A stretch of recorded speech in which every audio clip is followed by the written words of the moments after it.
The age of humans has come to an end.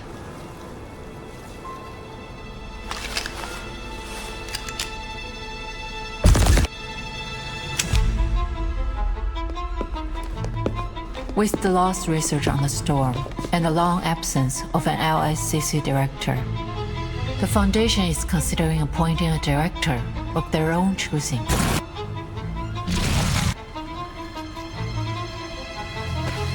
Focus on the matter at hand! Adler already said that they're pressuring us for results. I did hear the Foundation has been quite lively lately. We just need to submit something that'll shut them up. Not just something, the pre-storm protocol, and soon. But there are still some problems that haven't...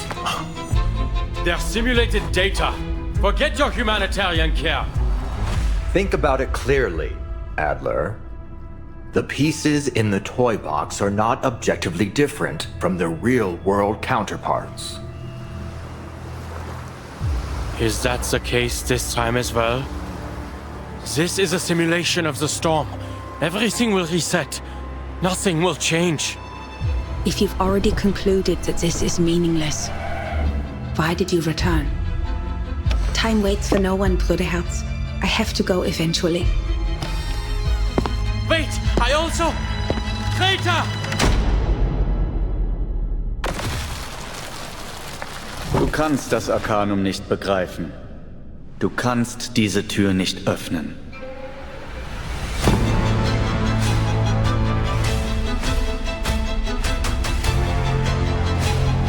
None of us even knows what's in there, and you're saying you're going in alone? There must be a theory that unifies everything in the universe. Adler, just by observing it, you have become a new influencing factor on the core. No matter what you see, don't approach it. We mustn't... Every puzzle has a solution.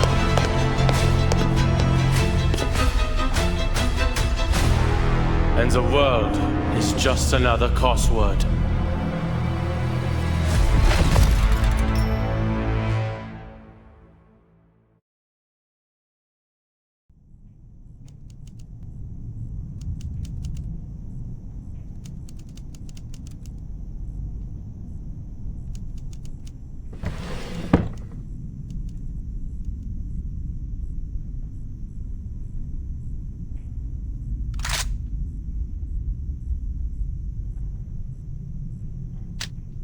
Greta Hoffmann. Diejenigen, die nicht vom Sturm geholt werden. Wohin gehen sie, wenn sie sterben? Ich möchte es selbst überprüfen.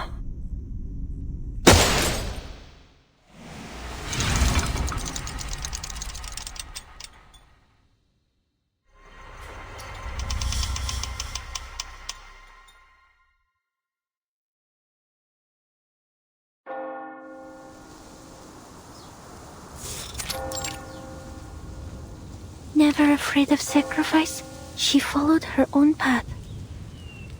And her fearlessness and perseverance ultimately... Miss Marcus. Oh, you've arrived.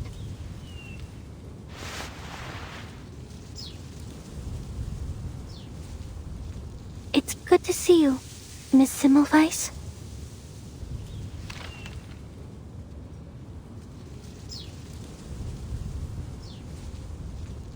Relax. Everything will go smoothly. Where are the others? The Foundation's memorial ceremony has already ended. It was solemn. Almost everyone came to express their condolences. They just all had to get back to their work. Well, at least this cemetery will always remain open. I was more so wondering about those colleagues you're familiar with. Miss Kakanya, for example. I thought she'd be accompanying you. She had to go through a few more rounds of inquiries, so she couldn't make it. She did send a bouquet of flowers, though. It was just like the one you brought. A beautifully arranged bouquet of white chrysanthemums.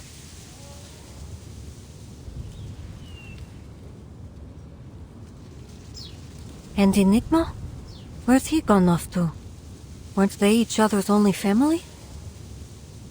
I heard he was the one who pushed for the Hoffman-Knott name. Rather admirable, if you ask me. But now, at that very sister's funeral, our Mr. Adler is nowhere to be found. A few days ago, Mr. Enigma helped me sort through Madame Hoffman's possessions. Then he left all in a hurry.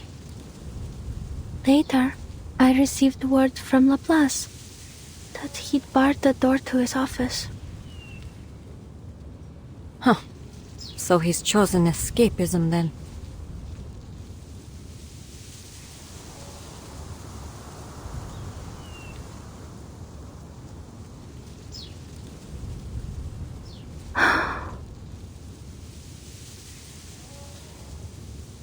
There was a mailing list among Madame Hoffman's possessions.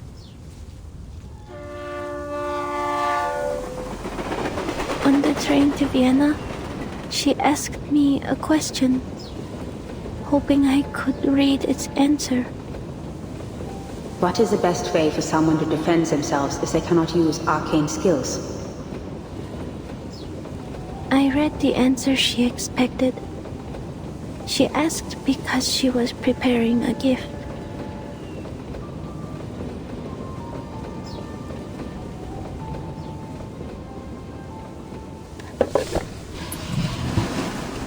Mr. Enigma packed the list, her documents, her ID badge, and her diary into a box. Madame Hoffman's entire life reduced to a tiny box. Then he stopped and he asked me, Where do you think Greta has gone?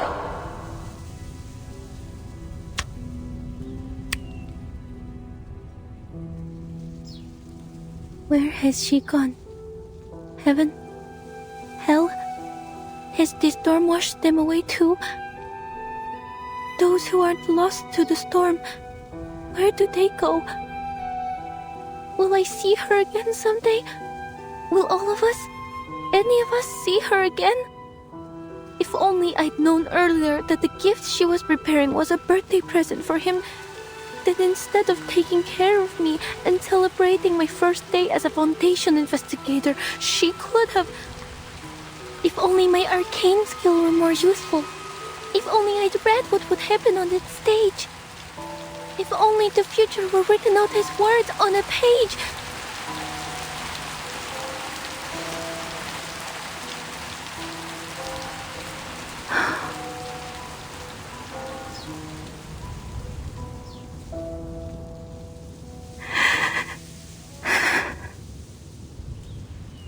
I told him I hoped Madame Hoffman had gone somewhere with no storm and started a new life, even if that means I'll never see her again.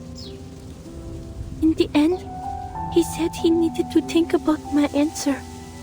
He hasn't left his room since. I can understand that. I don't want to be here either. But I have to. Because I want people to know that they don't need to worry about me anymore. Escapism is a natural reaction to grief. Just because you don't want to face it doesn't mean you're heartless. Don't you think?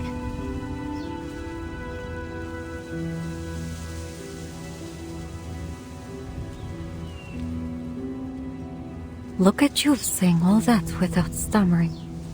You see? There's no need to worry. Huh? Sorry. I shouldn't have suddenly... No, you're right. Everyone handles grief differently. Let's go. I'd like to hear how your training is going. I'm sure Greta would be proud. of how much her little apprentice has grown. All right, Miss Semmelweis.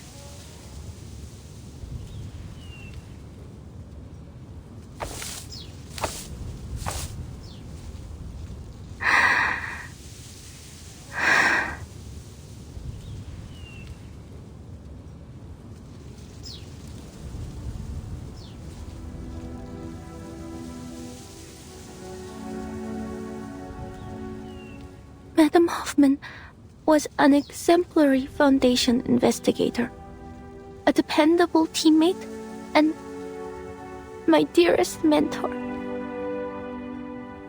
She never cowered in the face of sacrifice. She followed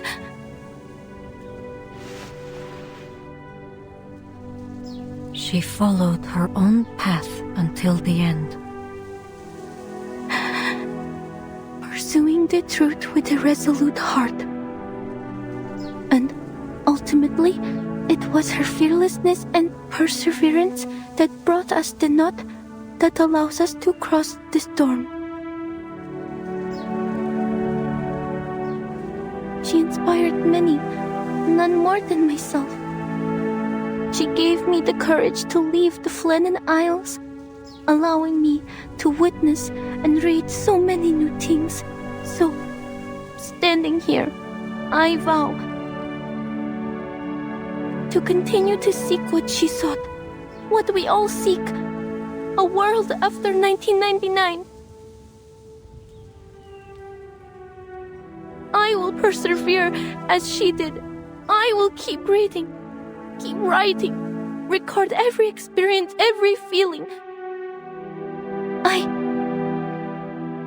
will never forget what you've done for us, for me.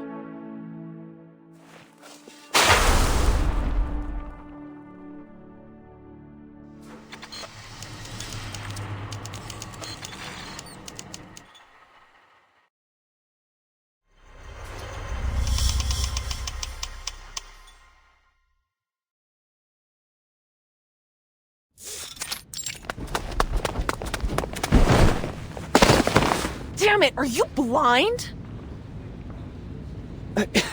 Honestly, is there no code of conduct among you people? You're the one barreling down the hall. Hold on. You're...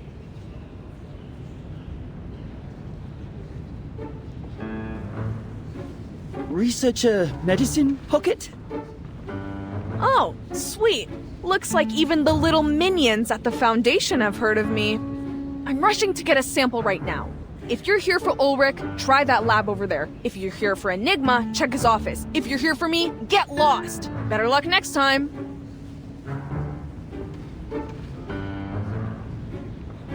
Oh, wait. Let me guess. You suits can't take it anymore, so you're gonna shove a new director on us, right?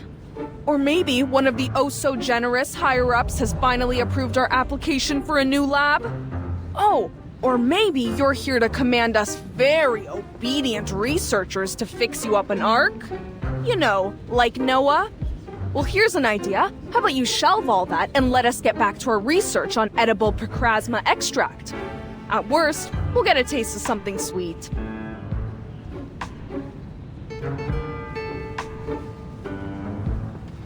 That's a topic that requires a rigorous approval process and oversight from...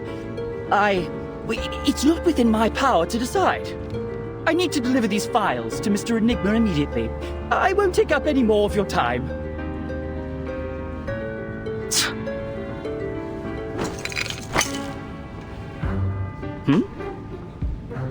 Give him this and make sure he eats it. My application's been sitting on his desk for 30 hours. Looks like the only way I'm gonna get through to him is if he experiences it for himself. If there's an emergency, just press the button on the wall, not the red one.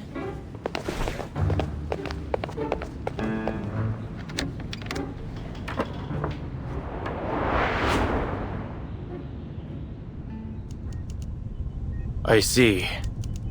You can follow the proper procedures to file a complaint against Researcher Medicine Pocket.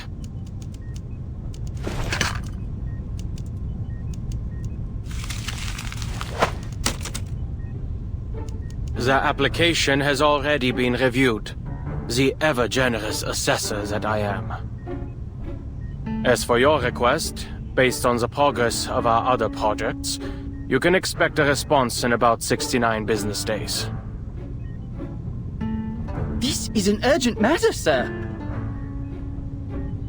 I understand completely. It's a pity for us both that Laplace isn't a wish-granting machine. If it truly is as urgent as you say, put the documents on the pile to your left. Make sure not to touch anything else. Then when's the earliest? 52 business days. In principle, my department only accepts research assignments pertaining to the storm, and only the final results are delivered to us. The calculations and sample analyses you need will be handed off to other teams, but it's not like we have spare researchers just moseying around, and Laplace isn't the Foundation's personal calculator. If you have any objections or extenuating circumstances, you can take it up with our director. But of course, the position's still empty. I'm only standing in to manage the documents and affairs no one else cares to deal with. Looks like it'll be a tough job to find you a team. Close the door on your way out.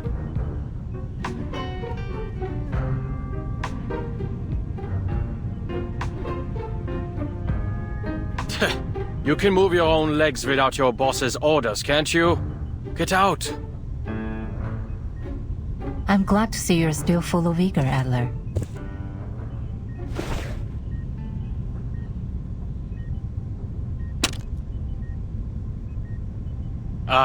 If it isn't my old friend. What are you fetching for Constantine this time? I trust the last report you snatched was to your satisfaction. If anything else in these stacks of scrap paper strikes your fancy, then by all means, help yourself.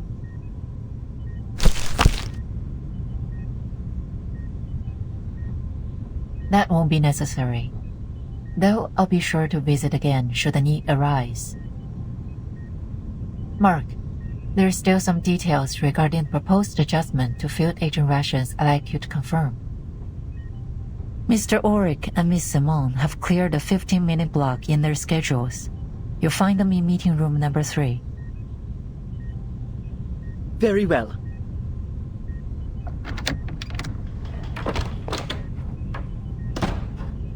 You knew of Miss Simone's return today. Most assumed she retired to the timekeeper's suitcase along with Madame Lucy. Looks like the Foundation keeps as close an eye on Laplace as they do on Manus Vindictae.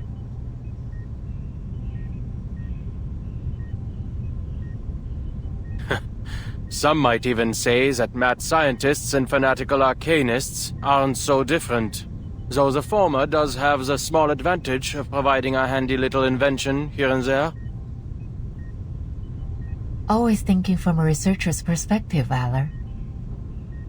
Every researcher wants an independent, undisturbed laboratory. A simple wish in theory, but difficult to implement in practice. I'm sure you didn't come all this way just to lecture me. What's the matter? I trust Ulrich has told you what transpired in Antarctica. Not long ago, we received reports from our field agent squads and investigators. This time, the storm has brought us to the year 1920, and to a war that should no longer exist. The storm is hardly a perfect formula, and historical records often contain inaccuracies. Even under our current theoretical models, Arcana maintains a degree of uncertainty and unknowability. A minor error such as this should come as no surprise to you.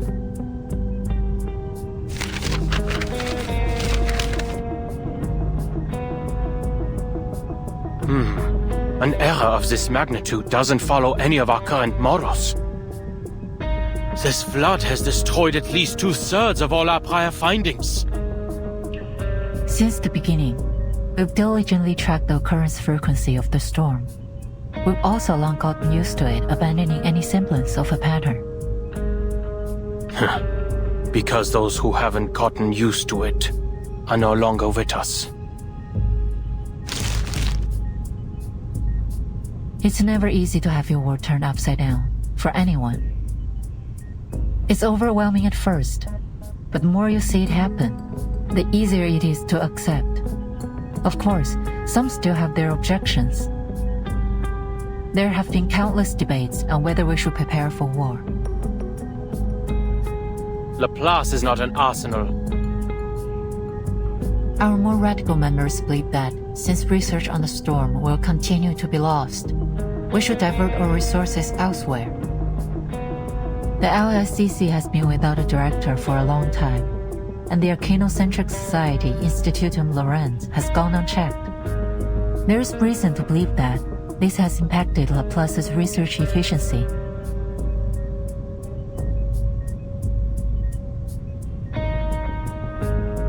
So, to ensure our collaboration with Laplace continues to yield valuable results, the Foundation plans to dispatch a director of their own choosing. Absolutely not.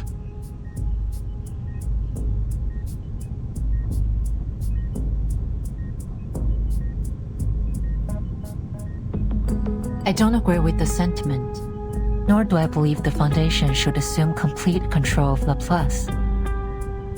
However, the reality is that, besides some perfect directing machine, the members will be the most easily persuaded if we appoint a human as director. Which is why I've come to you today. If, under your leadership, Laplace can produce a persuasive new discovery during this tumultuous period, it would help my cause immensely. Of course, no matter what, I'll continue to express my support for Laplace's independence to the Foundation.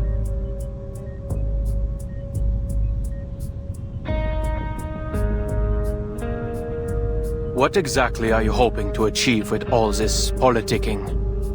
For Laplace to align itself with the Foundation, or with yourself? You don't seriously expect a group of scientists to spend their time strategizing these things like some kind of warlords pushing clay figurines around a sand table, do you?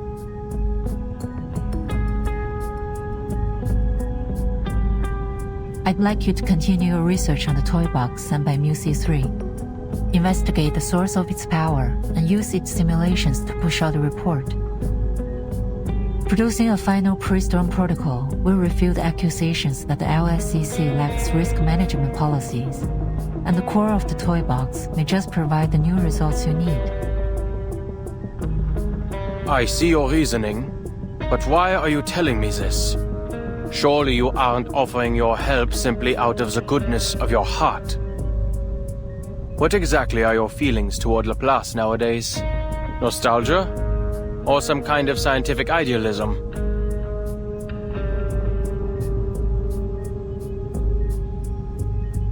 I still believe we can reach the final theory. Something all-encompassing that unifies the entire universe.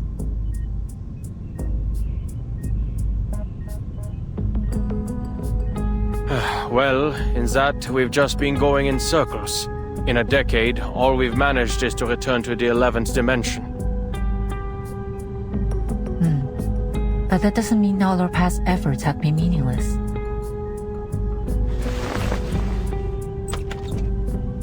The Timekeeper hopes to understand the situation outside as soon as possible.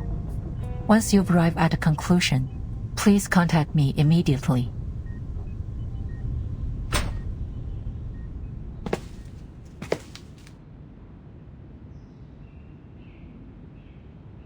Can a scientist become a politician?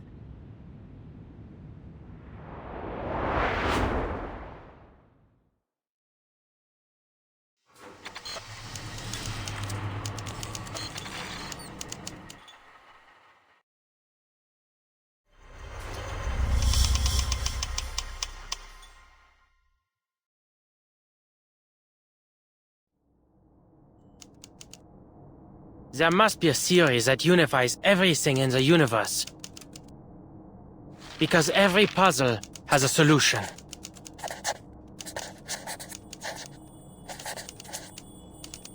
The world is like a crossword. If you follow the clues... Verdammt. Isn't it about time humanity evolved beyond sleep?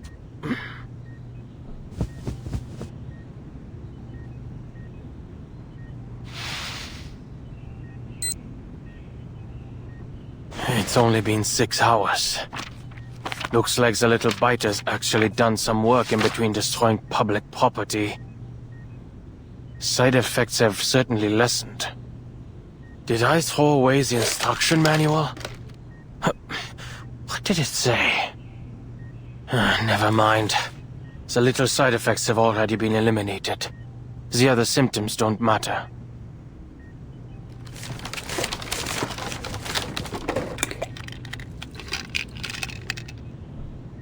I hope this helps.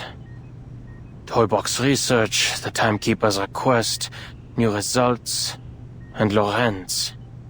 Alright. As always, problems rarely come alone. But the more problems there are, the closer we are to the solution.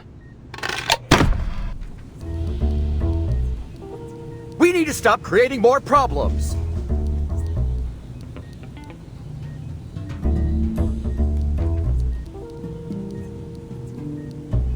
Then get rid of the approval system so we can all work in peace for a couple weeks. You know, spend our time actually experimenting instead of writing damn reports. That's our problem. I'm telling you, even if Enigma locked himself in that room for the next decade, he wouldn't get through them all. Focus on the matter at hand, Researcher Medicine Pocket. The toy box has been fixed for now, and the communication problems it caused have also disappeared. But we need to come up with a way to prevent any similar incidents in the future. And it's crucial we figure out how it had such a widespread effect. We can't risk almost all of Laplace speaking in cipher again. I, for one, believe it's related to the storm syndrome. But our research progress has been far too slow, so I need everyone. There you go again. You're gonna say that the language disorder interfered with our work, right? Well, let me make this clear. Whether I use cipher or decimal or freaking latte art to communicate, it's not gonna stop me from doing what I want.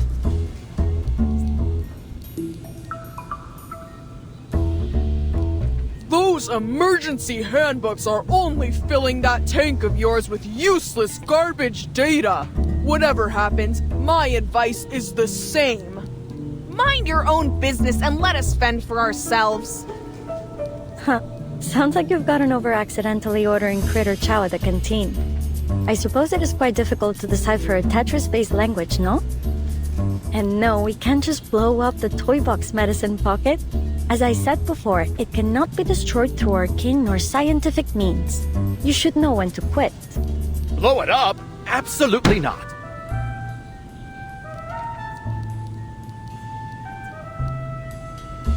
Adler already notified us that the Foundation is pressuring us to deliver persuasive research results. This isn't the first time they've used our laissez-faire attitude as an excuse to attack Laplace. We need to use the toy box's simulations to create a reliable emergency protocol. Okay, I get you. We just need to submit something that'll shut them up. So why don't you round up everyone who's been wasting research materials, hand them all Lorenz ID badges, and turn them over? I did hear the Foundation has been quite lively lately. As crowded and chaotic as the crystal structure of austenite, supposedly.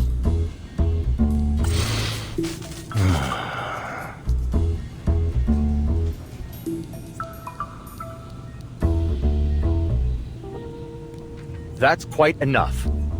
Now, if you'd please return to today's topic.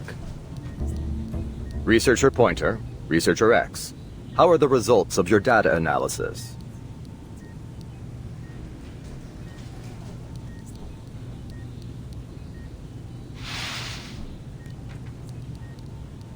Here's my section. I've included a summary for the timekeeper's perusal. In simple terms, the flood has altered the characteristics of the storm. The vast majority of our past data has been rendered useless. Our most reliable models require multiple rounds of verification. Therefore, our current conclusions are for reference only.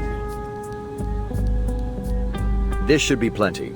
I'm confident we'll adapt to these new conditions very soon.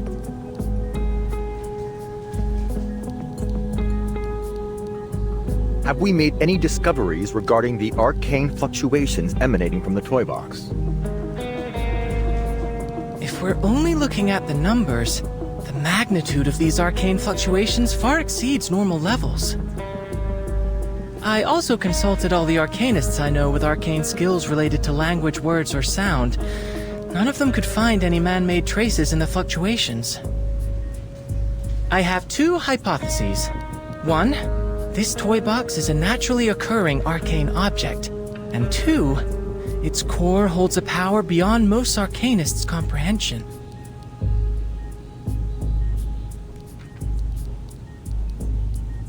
I also have a personal theory. Mr. Ludwig's arcane fluctuations...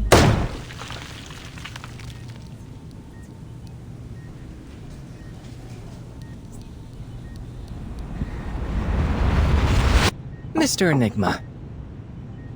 Doors unlocked.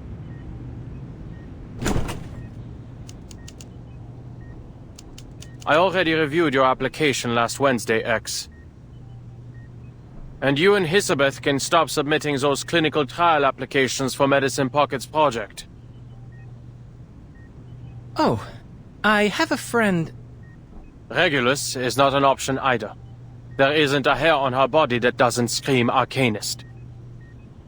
I will handle this myself. After all, I was the one who questioned Medicine Pocket on the possibility of resuming research on the topic in the first place. It's a compelling research direction. An antidote for Procrasma extract suitable for human consumption, and a universally applicable, edible extract with energizing effects.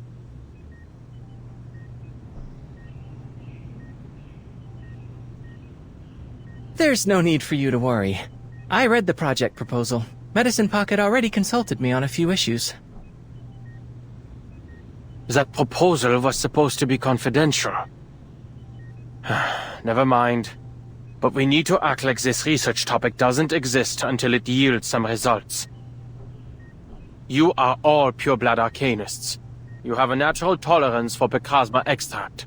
But it's simply too dangerous to move straight onto pure-blood humans. Well, I suppose it's about time my quarter arcanist blood came in handy.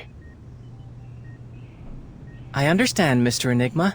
I have no intention, nor the power, mind you, to interfere with anyone's decision. But I did receive a document I think you should see. Of course you did. There's always more. It's about the language disorder caused by the toy box's malfunction. I'm sure you're familiar with it. Although the world outside has returned to normal, a lot of curious occurrences have appeared in the toy box. Allegedly, the behavior of its inhabitants has become increasingly formulaic and unified. Of course, these are Mr. Ulrich's words. I haven't seen it for myself. The specifics are on top. I read the whole thing. It's comprehensive. Exhaustive, even. It should be more than enough to submit to the Foundation. But Ulrich isn't convinced it's persuasive enough, so he hasn't turned it in. We all know how easy it is to fall down a research rabbit hole. He needs someone on the outside to step in and make a decision. At least, that's what I think. There's also the small matter of a waveform contaminating the toy box's arcane fluctuations. A waveform extremely similar to that of our dear Mr. Raven. I've compared it. It's distinctly different from the other simulation data.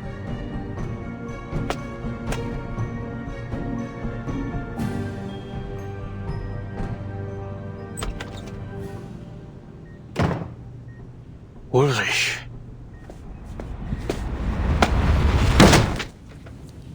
Ulrich! Hey, what are you yelling for? I'm trying to return this copy of your report that you forgot.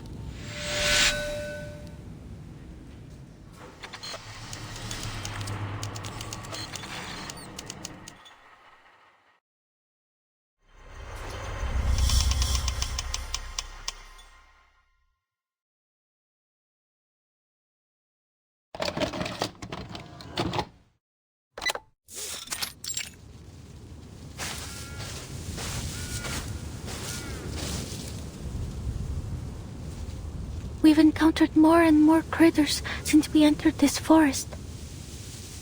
At least we didn't come here for nothing. Hey Ulrich, don't forget our loot. Loot? Adler, are you seriously calling these supplies loot? I didn't expect you, of all people, to start indulging in roleplay. I don't know what you're talking about. And you can save your energy for the journey. We still have a long way ahead of us.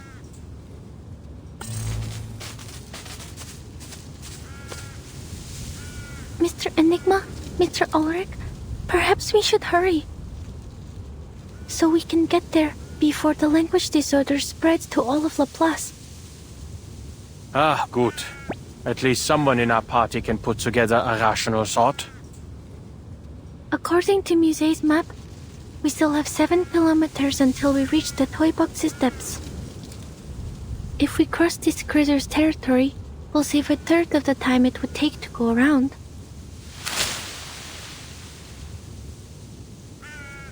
Is that a critter? No. It's an arcanist using critter speech. Looks like another piece afflicted with the language disorder.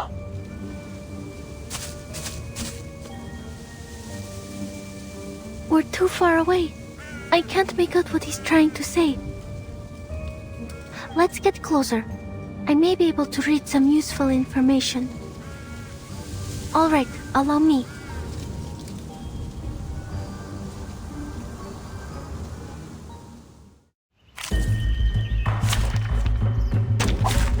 Battles can be just as informative as codes.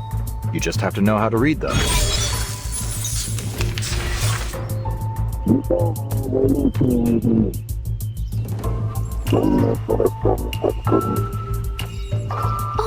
I understand.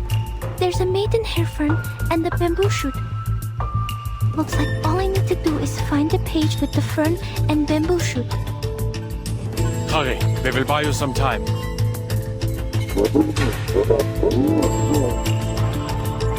We should continue along the humid, shaded areas preferred by maidenhair ferns. I suppose we are like ants to the people outside.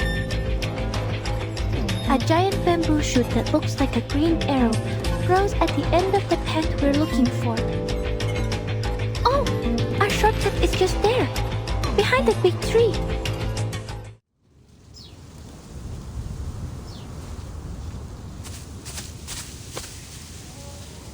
Goodness, this really was a shortcut.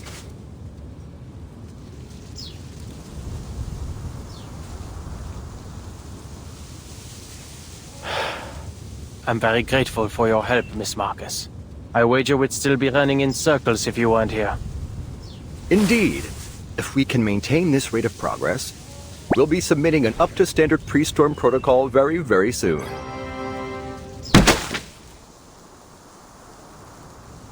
Ulrich, why didn't you submit this copy of the pre-storm protocol?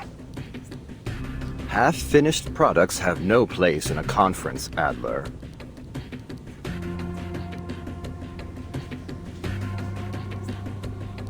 It simply isn't persuasive enough.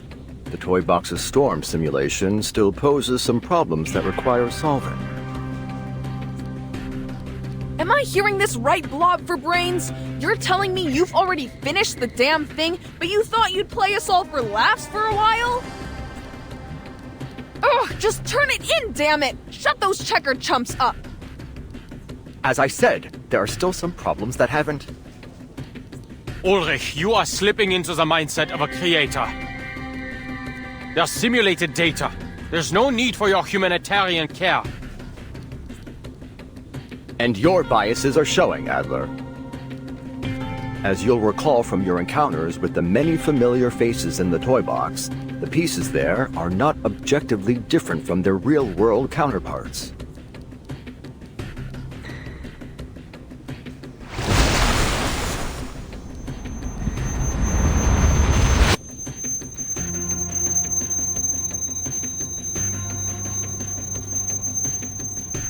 They are just pieces of data, parts of a simulation.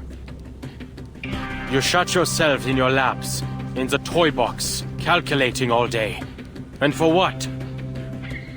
If you all keep playing delusional genius and continue to ignore the problems Laplace is facing, soon it will be out of our hands. This isn't the toy box. There are no resets.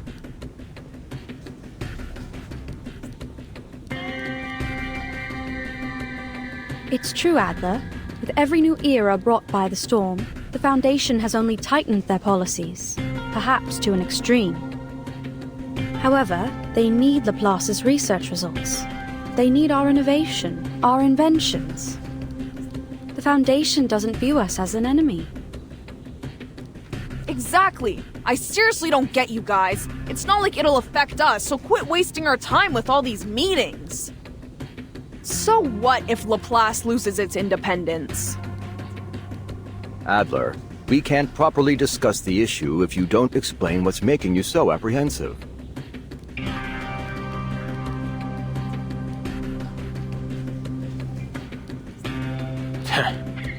If the Foundation passes their storm personnel reform, do you really think you'll be able to continue your research freely? Laplace is this close to being completely subsumed by the Foundation. When that happens, where do you think our inventions are going to be used? Don't tell me that none of you have ever considered. Oh la la! No wonder they called you Enigma.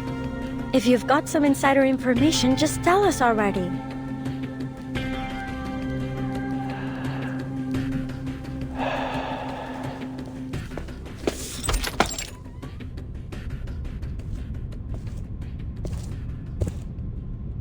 Adler Hoffman, you've arrived. Please, sit. No need. I'm not here to chat. Fine by me. Then allow me to move on to the subject. How's your progress on the storm contingency plan the Foundation requested?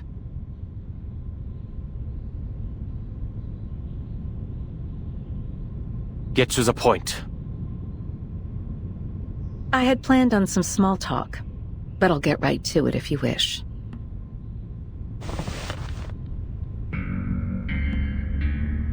If you assume the position of Laplace's next director, I can promise that the Foundation will not significantly interfere with the LSCC's regular operations. On the condition I obey your every word. Quite the opposite. Everything will be in your hands to do with as you see fit. Then I would choose to keep things the way they are. And there are plenty of more outstanding, more rational members who could take on the responsibility. Take Ulrich, the leader of the Storm Research Group, for example. Or Pointer. She did remarkable work on developing the teleport disk, among any number of others. Mr. Adler, I'm afraid you've missed a crucial point. Although committee member Irenai is the one pushing for the Storm personnel reform, appointing you as the director of Laplace is not his intention. It's yours, isn't it, Madam Constantine? You see, a keen mind is a key prerequisite to becoming director. The core of the issue isn't how the Foundation presents its final decision to the outside world, but who we present. And what we need is a human. A stable, persuasive, uncontroversial human.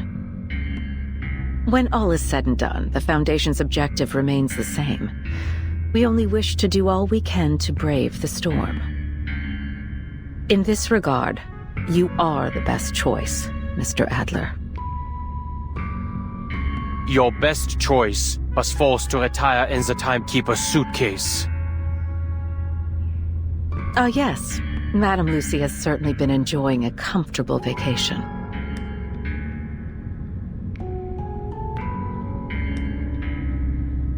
But let's not dwell on that. There's something else I wanted to tell you. Something interesting. To be kept to yourself for the time being, of course. It's a research topic we haven't yet revealed to Laplace.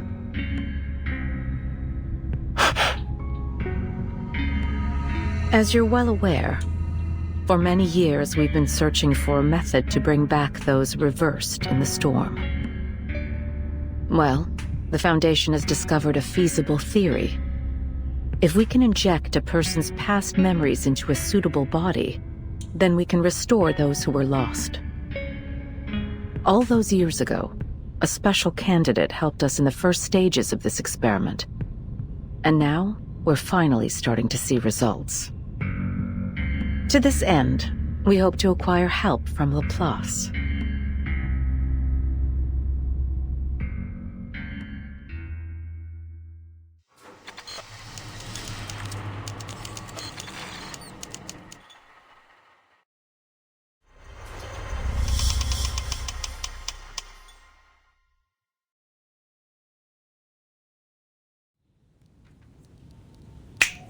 Go on, spit it out!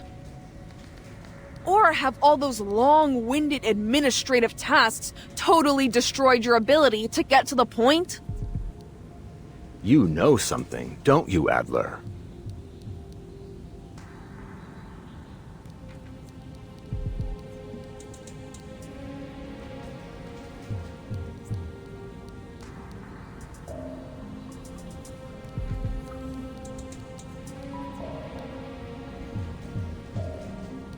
I'm simply learning to consider the consequences before I act. Some of the Foundation's committee members have gotten swept up in the prospect of an impending arcane war. If this goes on, Laplace mustn't become a pawn in their war games, or a bargaining chip for their faction disputes. In short, we need to submit our pre-storm protocol as soon as possible. Which means we need to figure out what the core of the toy box really is. No, whatever it is, we need to crack it open as soon as possible. Alright?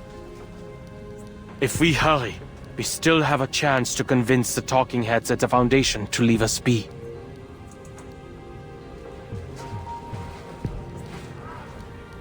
Huh! Enigma, are you actually begging right now? Quick, has the storm stopped? Has hell frozen over? Whatever. Just give me an answer.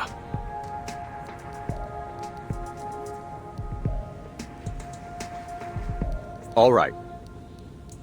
It seems there'll be no solving our differences in the short term. So, I have a proposal.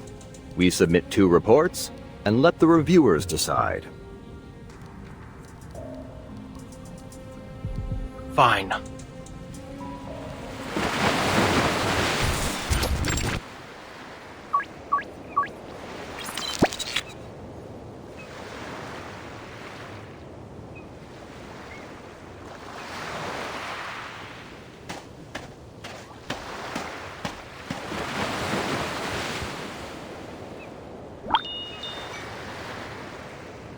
From a visual estimate, the perfect language covers everything in a 5-kilometer radius, with the tower as its center. On the beach outside this 5-kilometer area, the environment continues to exhibit signs of language disorder, a new type of storm syndrome. It deconstructs words into phonemes, the building blocks of sound, and uses them as the building blocks of matter.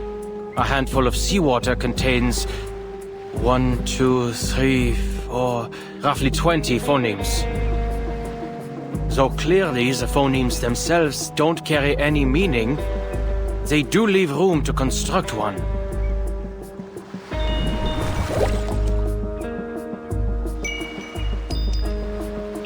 The waves create a chiming sound. like bells. This seawater holds enough phonemes such that they may organize into morphemes, the smallest units of meaning.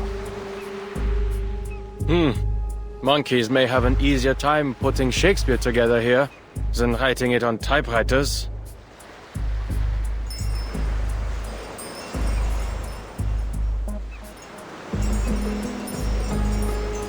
It seems the wind strips even the quietest utterances into the smallest units of sound.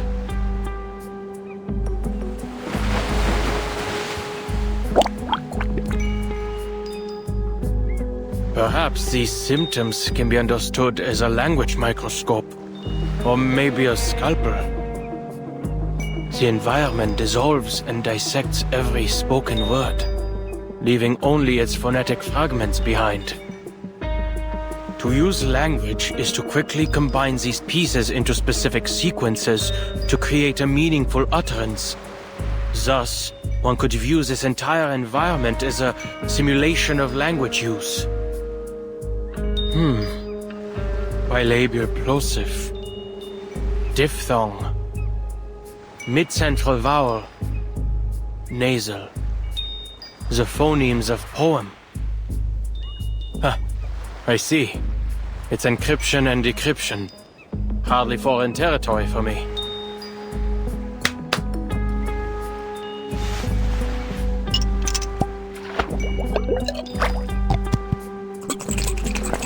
It still appears like normal seawater in this container.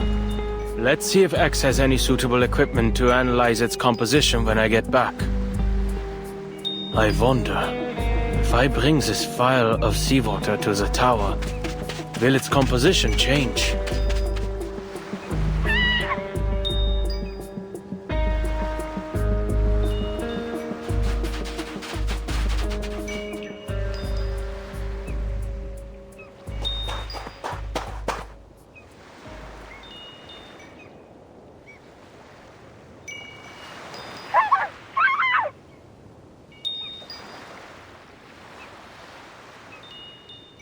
This language deconstruction phenomenon seems to have a limited range. Just now, the limit was around 2 meters.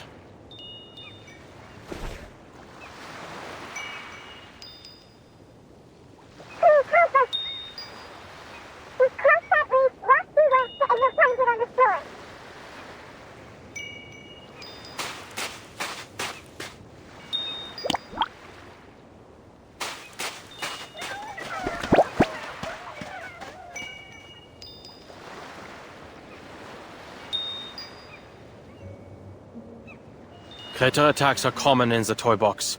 Go find the fellow with the glass tank for a head. I need to get to that tower. You're the only one here who can. You'll find a way, won't you?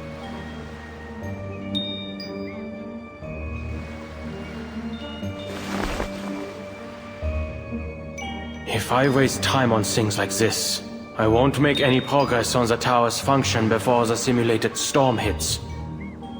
I need to finish the pre-storm protocol before Ulrich does. If we wait any longer, our friend will get hurt. Please help us. All the damn pleading. What is this, a time loop?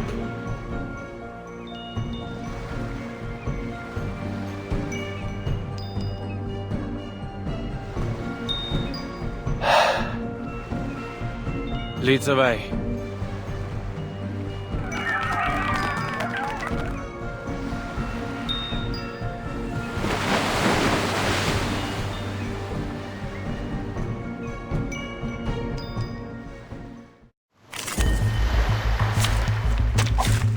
Practice validates theory.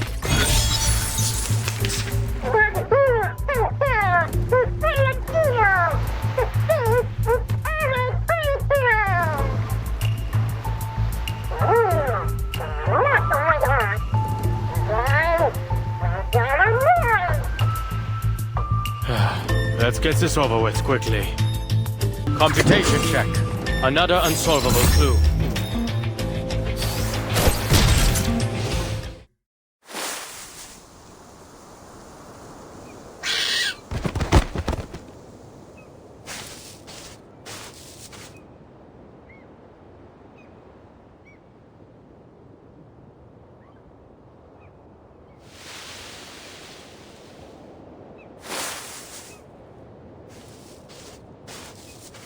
Thank you for lending us a hand. You again.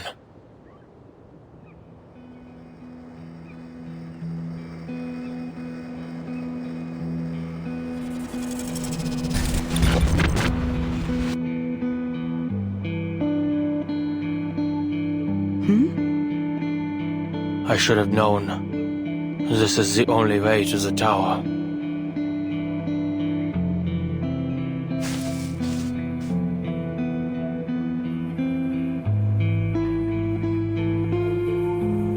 I saw you on my previous expeditions. Oh, you're from the outside. This world is constantly resetting, so I'm afraid I cannot recall our previous encounters.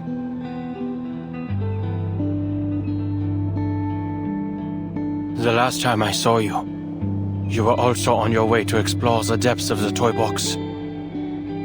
Is that the case this time as well? I built a tower there, in the depths, but nothing has changed. I'm no closer to finding out how to stop the storm in here. Listen to me. This is all a simulation, designed to help us find a solution to the storm. No matter what you do, everything will eventually reset to its original state. Nothing will change.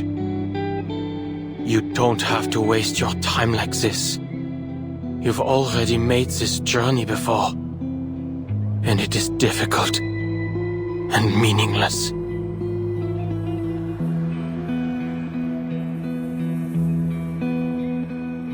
I appreciate your concern. It appears this isn't the first time you've observed our actions. And I'm glad I was able to help you come to your conclusions. However, everything you've said pertains to your business as an outsider. From your point of view, perhaps your claims are correct. But I'll only know if your advice is meaningful to me once I get there myself, when I see that tower with my own eyes. In any case, I won't be the last to visit it. Perhaps whatever I leave behind will help those who come after. Like I've helped you.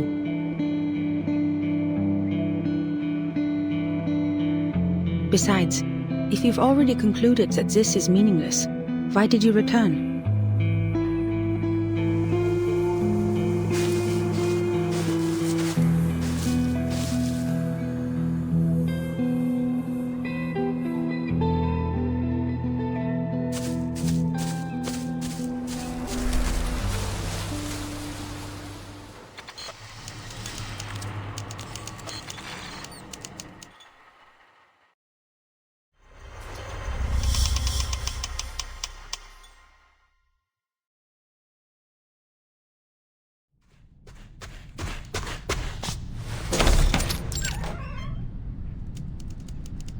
I'm heading out.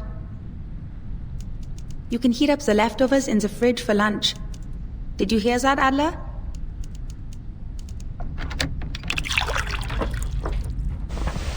What's the appeal of the mountaineering club anyway?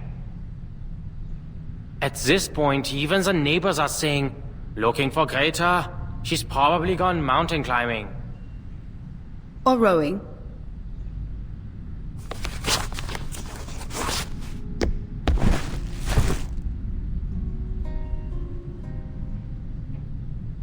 Would you like to come? Last time you joined me on the Covender climb, before we'd even made it back, you said you'd never participate in any weekend sports events ever again. Chess, swimming, or doing those math problems you love? They're all worthy pastimes. There's no need to follow me. I only came here to get a glass of water. Sure. By the way, I need your help with something.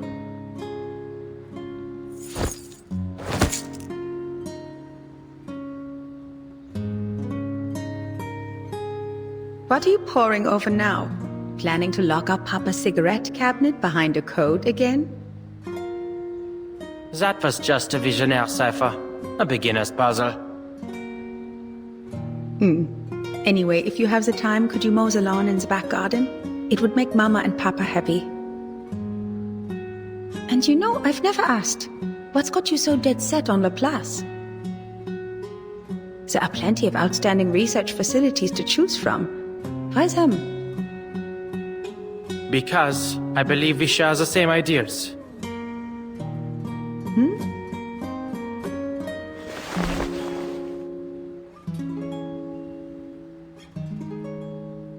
There must be a theory that unifies everything in the universe. Because every puzzle has a solution. The world is like a crossword. If you follow the clues, you'll arrive at an answer. The only answer. An established theory. It's simple, clear, rational. Codes simply rearrange symbols according to a set of rules. Identify these rules, and you can decipher it. If we don't have an answer, it doesn't mean it doesn't exist, but rather that we haven't discovered it yet. I've attended lectures at Laplace. Their researchers firmly believe they can discover the truth. It's utter conceit. But that's the way it should be.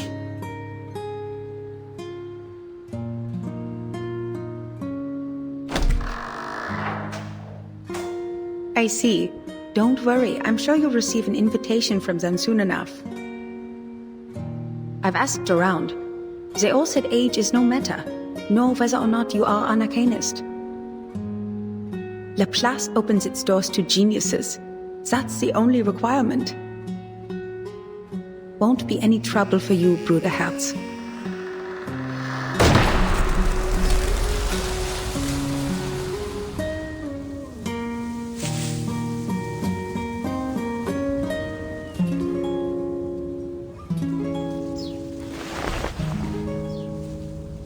Many people remember you.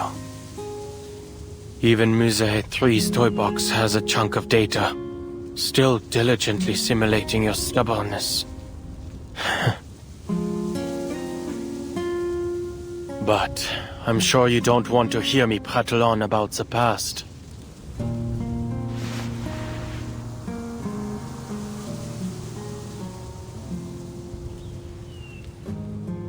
The tower in the toy box. The Tower of Babel we used to solve the language disorder. It isn't the final solution.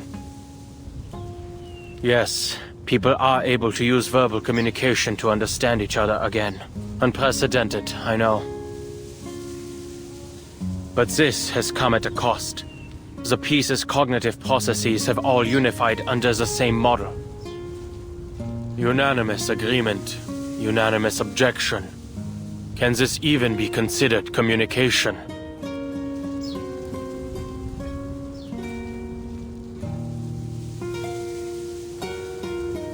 Ulrich and I each set off on our own expeditions.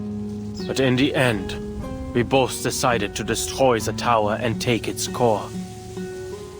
So, now we have a new problem to solve. The core has a combination lock. And I can't make heads or tails of it.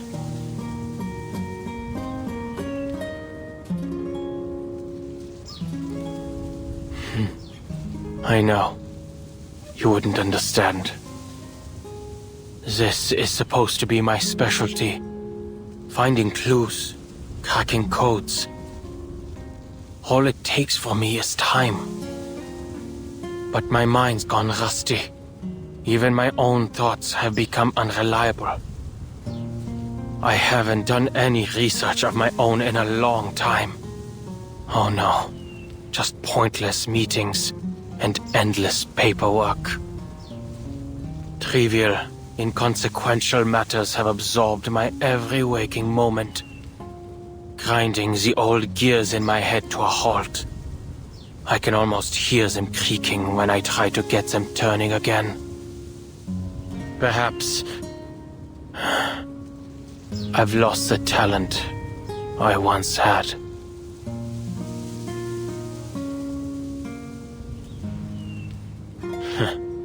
Maybe one day soon, I'll be using one of X's inventions. Even his simplest robots couldn't do any worse than me.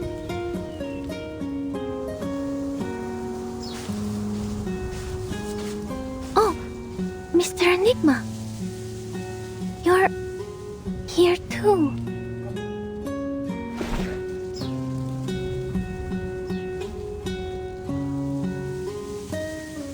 I have a meeting with the Foundation.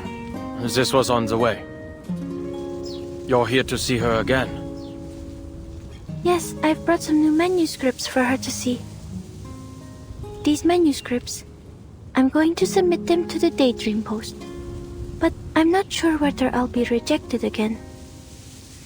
I used a different recording technique this time, based on the feedback Madame Hoffman gave me once. So, I wanted to show them to her before I got an answer from the magazine. I hope she can see that I've finally figured out what to do with my limitless reading. Instead of focusing on how much I can read, I've decided to focus on the specific truths I can glean from them, to record the story of the storm.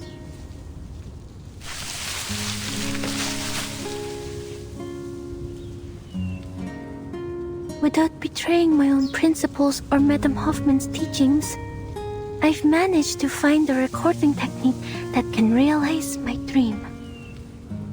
Of course, it's definitely lacking in a lot of ways.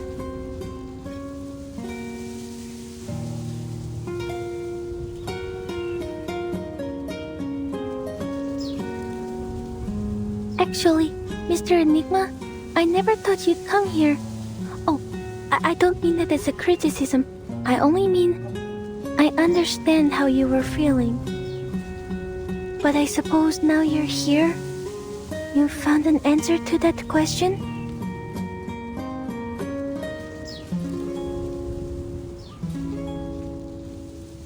Not yet. But staying like this isn't going to help me think either. Well, reading takes time, and so does seeking proof. Perhaps. You probably have a lot to say to her. I'll get out of your way.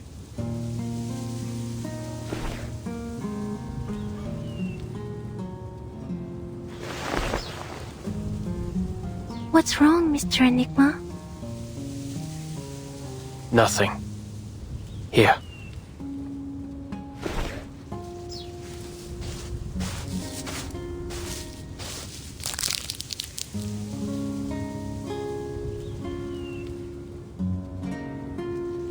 Oh, Vince.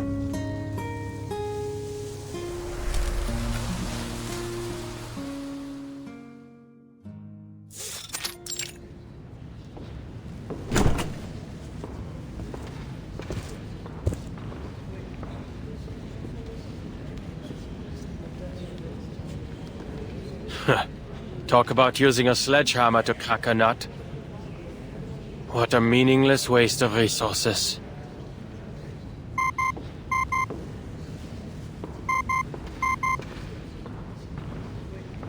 Adler, if you aren't dealing with anything urgent, please return to Laplace as soon as possible. What happened? We've made some new discoveries regarding the tower's core. It changes when observed. We need to come up with a new plan.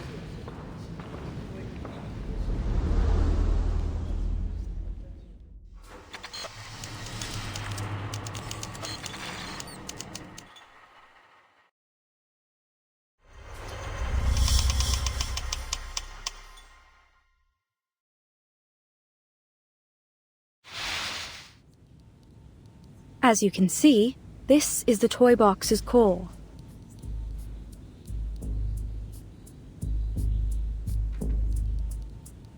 After running it through some preliminary tests, we discovered its inner contents don't match up with any known arcane material. Our next step would be to record and analyze its center. But there's a problem. The matter and symbols floating in the core seem to change their state every time we observe it.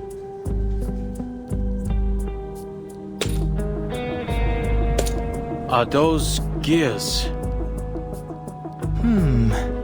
I think it looks more like the black and white grid of a crossword puzzle. Adler, your observation right now, the observation of a cryptographer with very distinct interests and inclinations, has become a new influencing factor on the core. I understand. Under these circumstances, analyzing its contents is pointless. Precisely. But the problems don't stop there.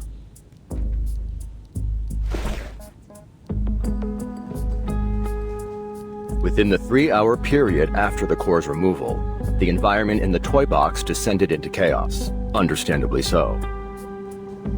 The core has an unmeasurable quality. It stood to reason that the same quality extended to the toy box. Elizabeth and I entered the box to verify this theory. With its stabilizing core gone, the environment in the toy box has also become affected by its observers. In fact, we found the level of chaos is positively correlated to the number of observers. Observer effect. Changing environment. Familiar, isn't it? Our current situation seems to share many qualities with artificial somnambulism. Elizabeth has gone to get reinforcements. Right on time.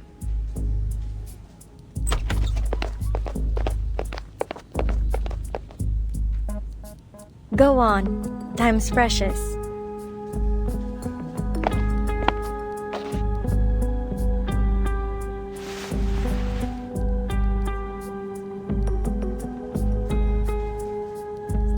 I'm sorry, but this isn't the same as artificial somnambulism. I don't come to this conclusion arbitrarily. I've been paying attention to your experiments on this toy box. Look. In your toy box, there's still a vending machine at the entrance to the Laplace laboratories. It's true, but out here that vending machine was removed 2 days ago. Artificial somnambulism creates images based on subconscious memory. It's blurry and malleable. Even with our guidance, memories can still lie to you. That's why we use it primarily for psychotherapy, not simulations for experiments. It's likely this toy box is operating on a set formula based on the environmental conditions that were initially loaded, making it unable to generate things not included in its original dataset. Although your observations have turned into a chaotic mess for the time being, it has no inherent ability to change to reflect the real world. That is to say, the data in the toy box is from a static point in the past. If you don't update it, the vending machine will stay. It's this lag in data that gives it stability. That's the best I can offer. No, your conclusion was very valuable. So it's clear, if we want to progress, there's only one way left. Return the core to the tower and let the toy box restabilize. Then reset it to stop this entropy and return it to its original state. You mean we regenerate the outer layer of the core to create a combination lock that can easily be analyzed? Correct. Considering the chaos in the toy box, this mission should fall to you and Ulrich. You two are the most familiar with its environment.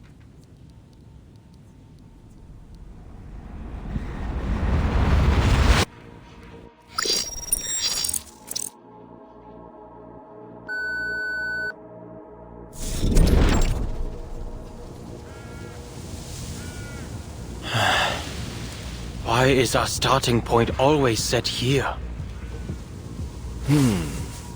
It seems the toy box is more stable than we expected. The topography hasn't changed at all, although we have lost line of sight to the tower.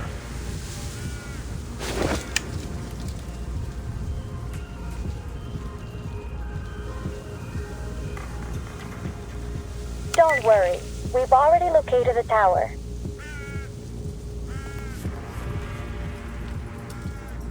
Although there have been some slight changes, it still remains northeast of where you are. Just go ahead. We'll sync with your current position and route. Oh, but can we assume that syncing our data out here won't trigger the observer effect? Let's go.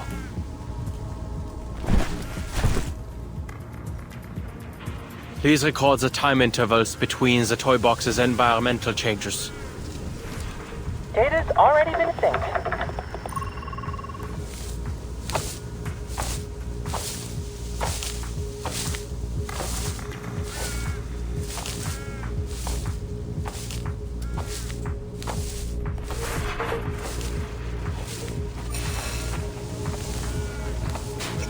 Enigma, Ulrich.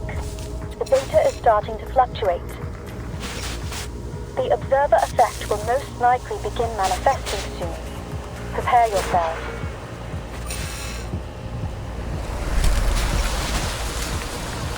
Oh, this is like a development on the Rorschach test. I can hardly wait to see what scenes might appear.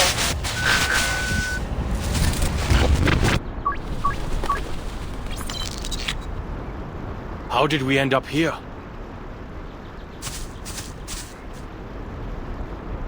Environmental changes took 15 minutes this time. No change in the direction of the tower. Sure looks like a nice fishing spot you've ended up in. As if we didn't have enough problems. A lake? What? Do we have to row a boat now? I have no particular fondness for natural environments. I think this one's on you, Adler. Good to see you finally grasp the most important skill of social interaction. Shifting blame. The last time I visited a lake was before I joined Laplace. Admit it, Ulrich. You're curious about them. What happened?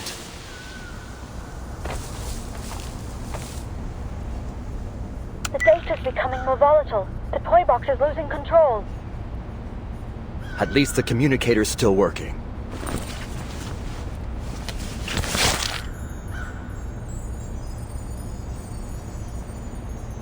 Which direction is the tower? It's moved. Current position, unclear. There's no easy way ahead for now, so we'll make a temporary stop here. Check the position again after the next cycle of environmental changes. Wait, Adler.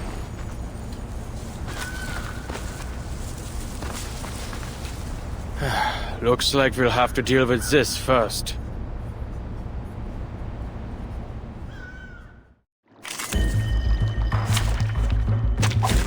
Practice validates theory. What odd cipher devices? I suggest we observe how they move first. No, our time is limited. We should take a page from Medicine Pocket's book and take them apart.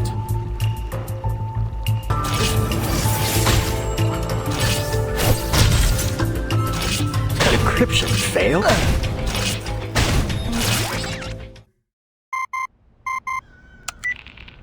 You two all right? We've got the data.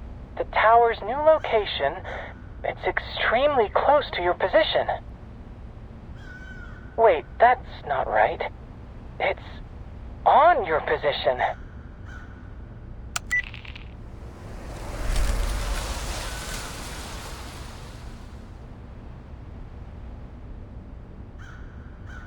Yes, we're under the tower. That certainly saved us some effort.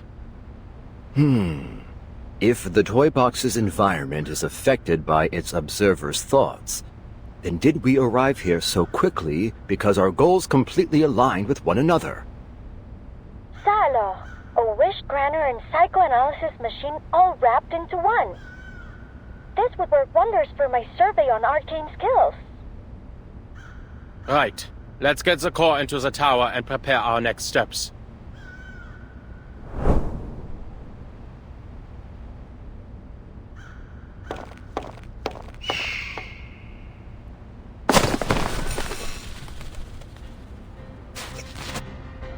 Ludwig? Why is he still here? Verdammt! X, can you follow Ludwig's trail? He's made off with the core. Not a problem. We've got his arcane fluctuations on record. Just hold for a moment. The tracking data's been interrupted. We lost him after about 50 meters of flight. Mr. Ludwig has left. Or more specifically, disappeared. Huh. This is residual data. A system error? It'd be best if you interrupt. Evacuate as quickly as possible.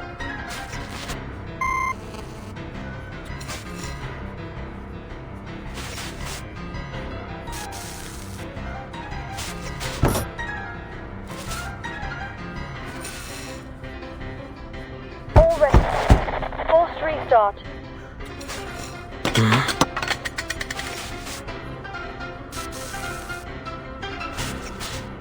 Greta's badge. She really came all the way here.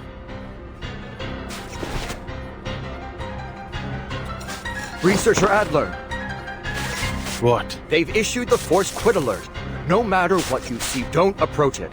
We have to avoid interfering with the data. But...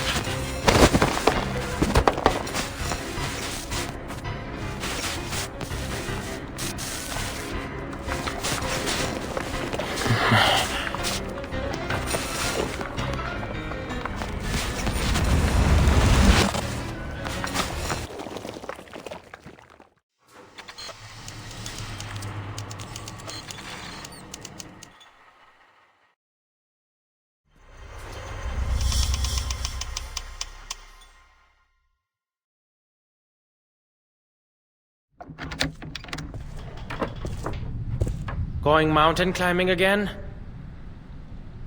Where are you heading this time? Watzmann? Nebelhorn? Spain, actually, to the tallest peak in the Pyrenees, Aneto. You just finished a field mission. Shouldn't you take more than a day to recover? I was only helping them establish an organizational system for the Arcanist database in Morocco, and I got plenty of sleep on the plane. What about you? Another late night of research by the looks of it? I've heard the people at Laplace are night owls too. You should fit right in with their schedule.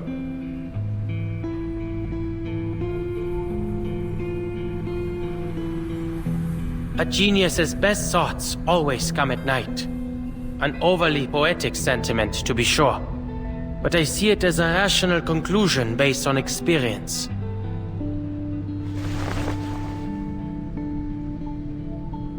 Remember? I know, mow the lawn.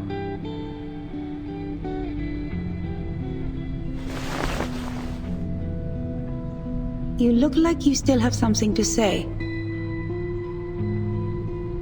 This month, it is setting up an Arcanist registry.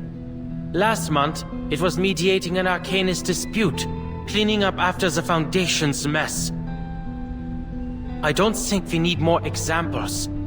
Greta, you're working like Mama sweeping the damn dust behind the door.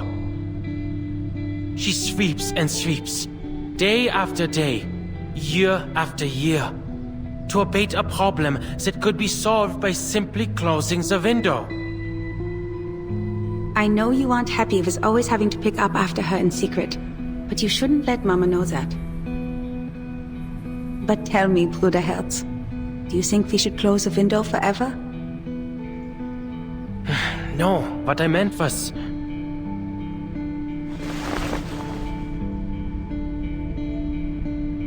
I never did properly tell you why I joined the Foundation. You're right. Field investigator work is as you say. But there are complicated procedures to follow. The actual situations are so simple, it hardly takes a genius to figure them out. Most of the difficulty comes from dealing with officials. It's entirely up to them whether they drop the red tape and empty rhetoric or raise their walls higher. And from a utilitarian standpoint, it's not a rational choice. After all, the promotion prospects are very limited. Then why do you insist on doing it?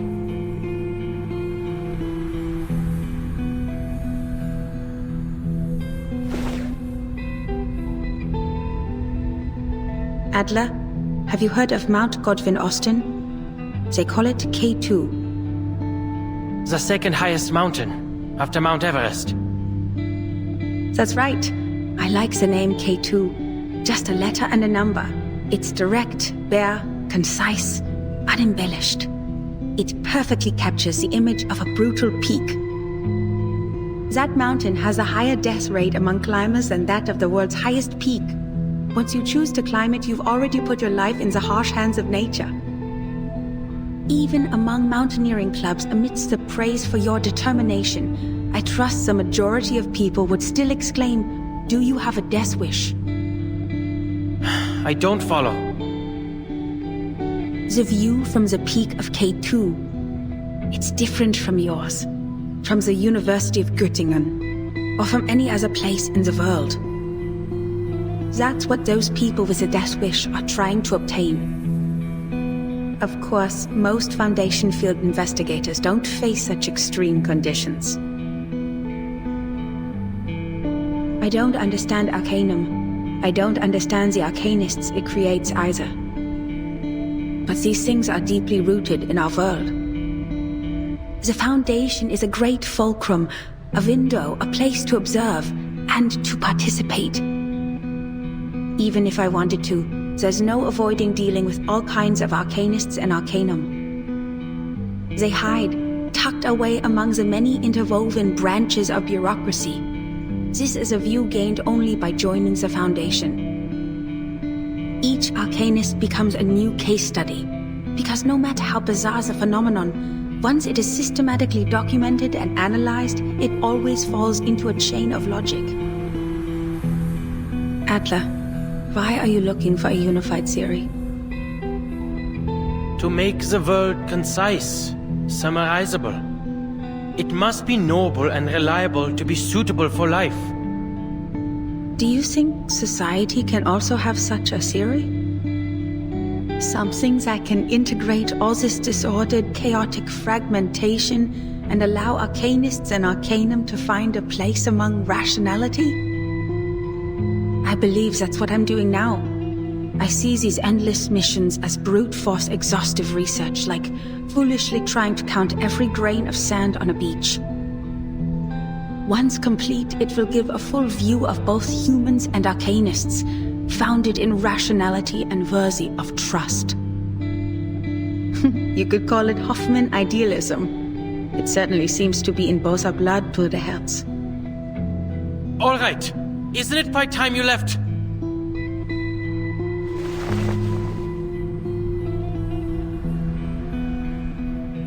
I heard Laplace is experimenting on arcane skill fusion these days. They plan to distribute equipment infused with the power of incantations to us investigators. I'm not going to put my faith in some inexplicable magic weapon. I expected you'd say as much. Then this might be more your speed. It's a Luger pistol, a regular firearm able to be disassembled and reassembled as you see fit. A pistol? I also have one. It's a Foundation-issued pistol for field investigations. I'd say I already have a solid eye for it. Greta, what kinds of missions are you going on that require guns? While extreme circumstances are rare, they are bound to happen eventually. In those cases, it doesn't hurt to have a gun. That goes for both of us.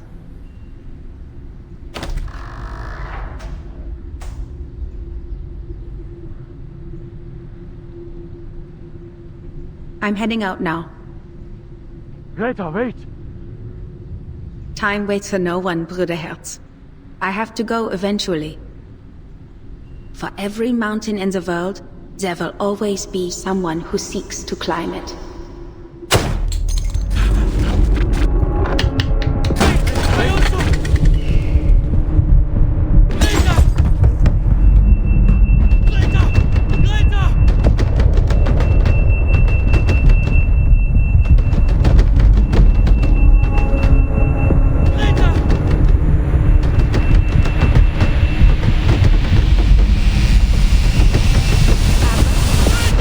Mr. Adler?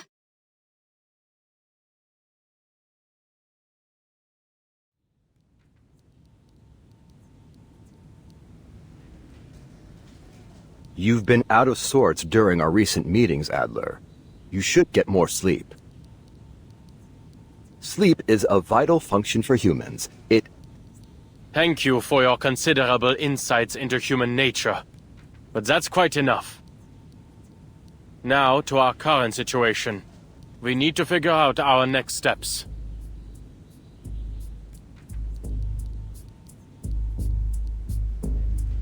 Ludwig's reappearance has introduced a serious problem.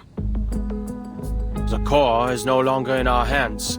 Our crossword puzzle has been torn to shreds, and we have no leads to speak of. Even the most skilled cryptographer can't reverse engineer a key out of thin air. Seems like an easy fix to me. I say we take apart the toy box.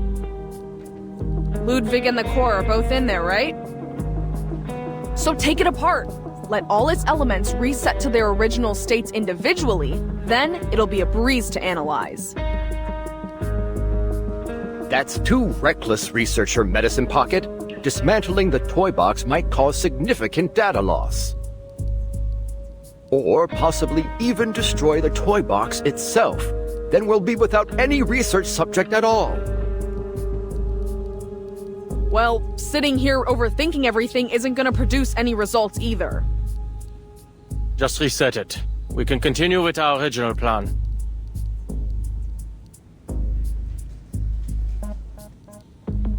The toy box remains unstable. If we reset it in its current condition, there's no telling whether we'll return everything to its original state, or just cause even more chaos.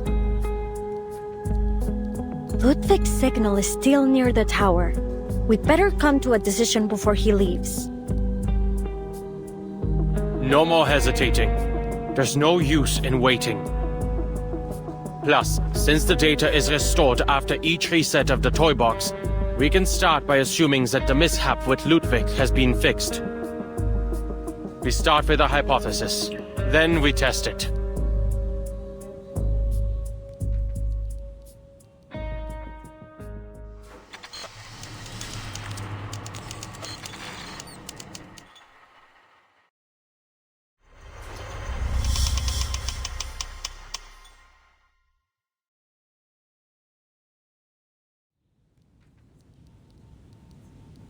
After this reset, we need to limit the changes inside the toy box as much as possible.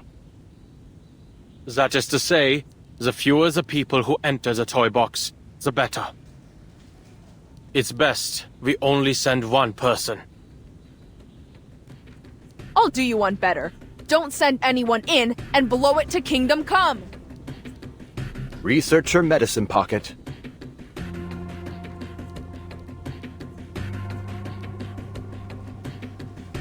Great! A brand new toy box and a brand new chance to fail!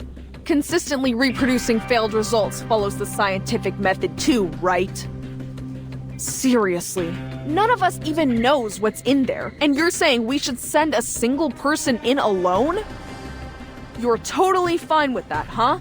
Leaving all those insane pieces and that psycho raven for some unlucky bastard to deal with? This doesn't happen often. But I have to say, I agree with Medicine Pocket. Whoever decides to enter will be risking their own safety.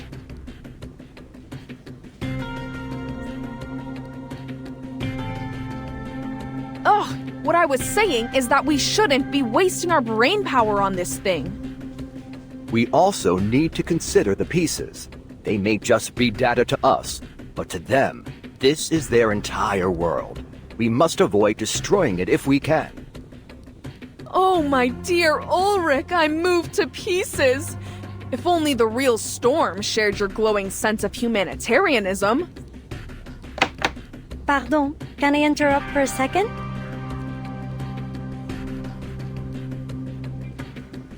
I have good news. I've tested the communicator's durability. Although the tower's effect grows stronger the closer you get, the unlucky person entering the box will be able to receive outside help up until they enter the tower. If we aren't giving up on that plan, that is. That's great! But assigning 100 people to wash test tubes in a lab isn't gonna make the research go any faster. That's all that communicator's gonna give. A bunch of test tube washers. Don't say that. If you gave me 10 research assistants who understood the Lane-Emden equation, I'd be pleased no matter what.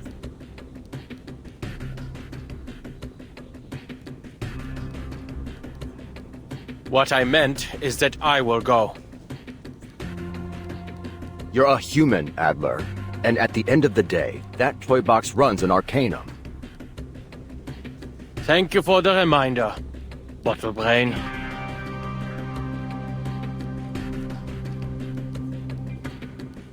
I'm certain you will all provide more help than test tube washing, like capturing arcane fluctuations and relaying the data through the communicator. Besides, I'm the cryptographer here. I doubt any one of you has undergone even a fraction of the cryptographic training required to reverse engineer a key from an as-of-yet unknown cipher. Well, I certainly haven't. But I believe I understand now. You think Ulrich has a point too. Humanitarian care, no? Where on earth did you get that impression?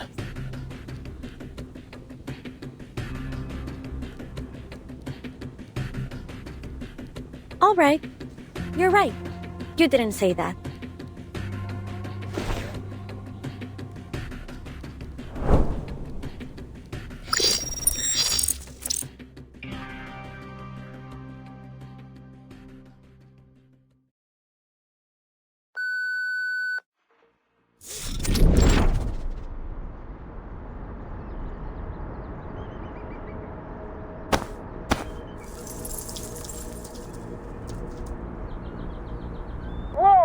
Look at that ball of light in the sky. Huh, I'm starting to like this place. I'm afraid that's this toy box's version of the moon.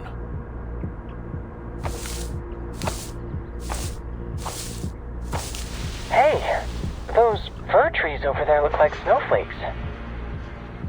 Why don't you tell me something I don't know? Alright, I just thought some talk on cock curves might lighten the topic. Can anyone tell me how to mute this thing?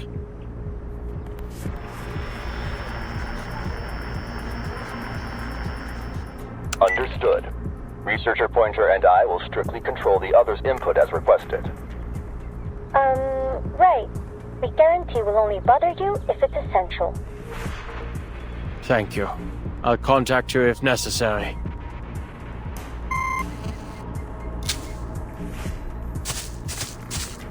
Who's there?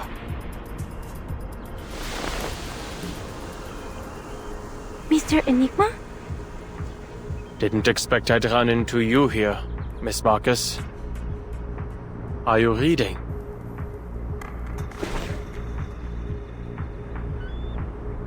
Yes, Mr. Enigma. I'm reading a story. The quick brown fox jumps over the lazy dog. That's the story? Ah, I understand. It's about legends and people who write history. I haven't finished it yet. The quick brown fox jumps over the lazy dog.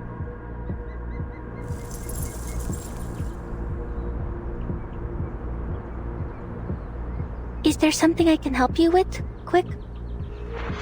I'm looking for a tower. Do you know where it might be? It seems a lot of people are looking for that tower. It might be on the other side of the forest. Thank you. Miss Marcus, would you like to come with me?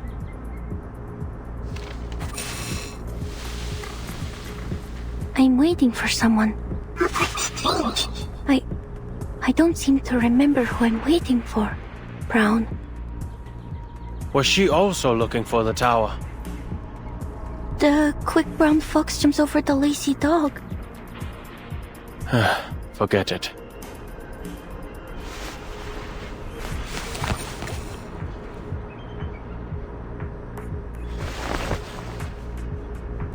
I should go, Miss Marcus. Goodbye.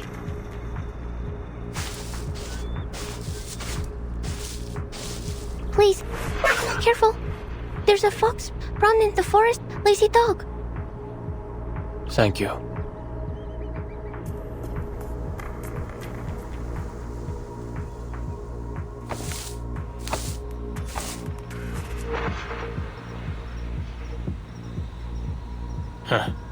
How wonderfully eye-catching. What is this? Tantalus's punishment? Danger! Closer, don't any come! Wait, you're...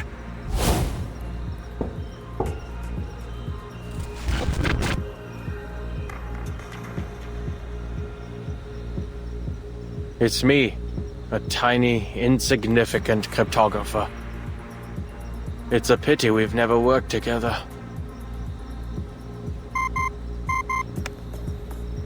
Adler, how bad is it?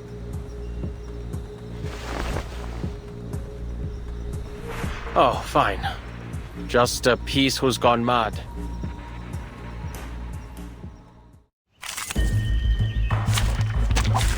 Practice validates theory. Initiating research on a big, unknown opponent. Sampling, analyzing.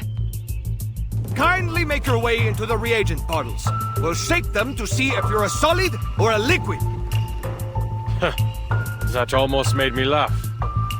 Unfortunately for you, that is not enough to convince me to cooperate. Computation check. This one's hard to miss.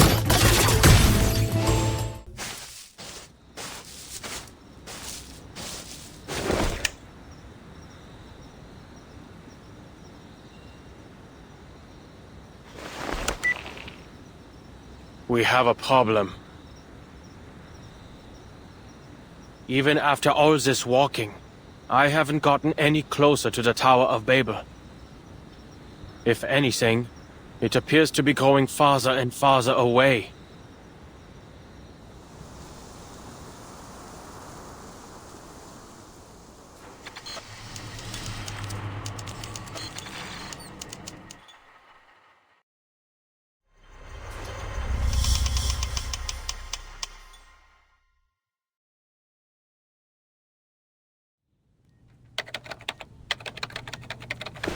We're all quite used to the language disorder by now, so that isn't much of a problem. And there isn't much need for him to communicate with anyone. But what does concern me is that moving tower. A brand new variable. What was it again? There was an expression I heard when I was trying to research Kipperinas and Nameday's arcane skills. Oh, that's the one! People can only borrow language. They cannot reach the reality behind it. We need to start considering the possibility of evacuating Adler early. I doubt he'll agree. Then prepare to evacuate him by force, if necessary. From what we've seen so far, the situation is far worse than predicted. Not only has the language disorder encompassed the whole toy box, but it's starting to leak out of it too.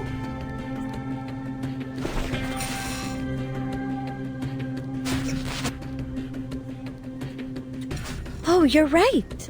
You have been standing closest to the box.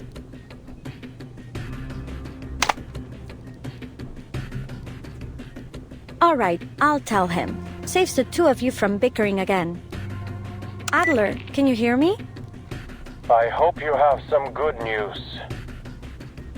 Sorry for what I'm about to say, but I'll keep it straight. The toy box's instability is higher than predicted. We advise you to return early. If you can't retrieve the core soon, we'll have to use our backup plan. Blowing up the box.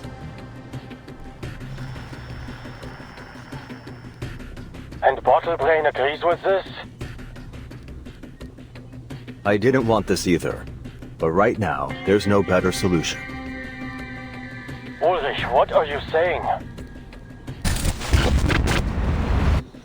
Ulrich, what are you saying? The disorder is spreading to Laplace again. Your time in the box is limited. And according to the LSCC safety management regulations, ensuring your safety is the higher priority.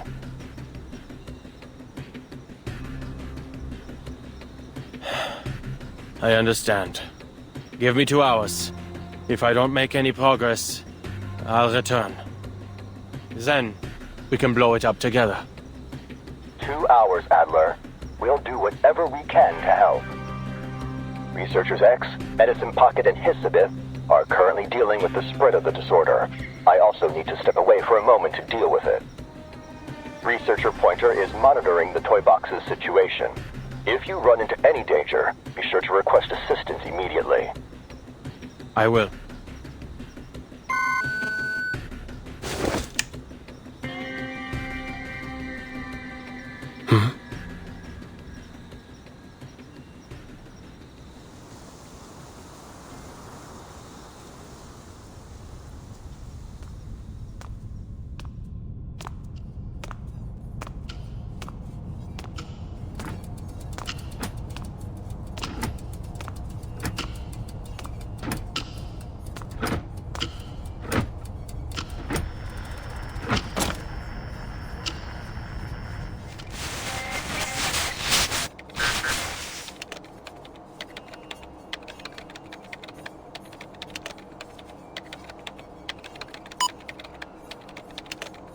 I am not redoing the material reimbursement. Then you can choose not to submit it. But I must remind you that the reimbursement deadline is this Friday. The Krasma extract has extremely potent side effects. The Plus ought to tear down the building and install turf. Huh?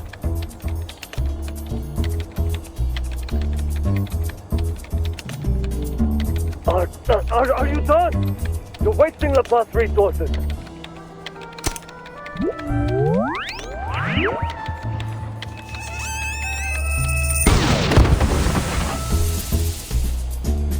Liberation for all the critters in the canteen!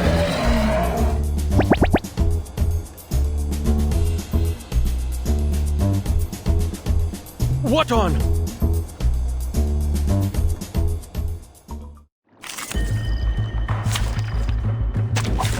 Practice validates theory. After I leave, I need to supervise X's experiments on critters more closely. I don't want to deal with this kind of thing on the outside too.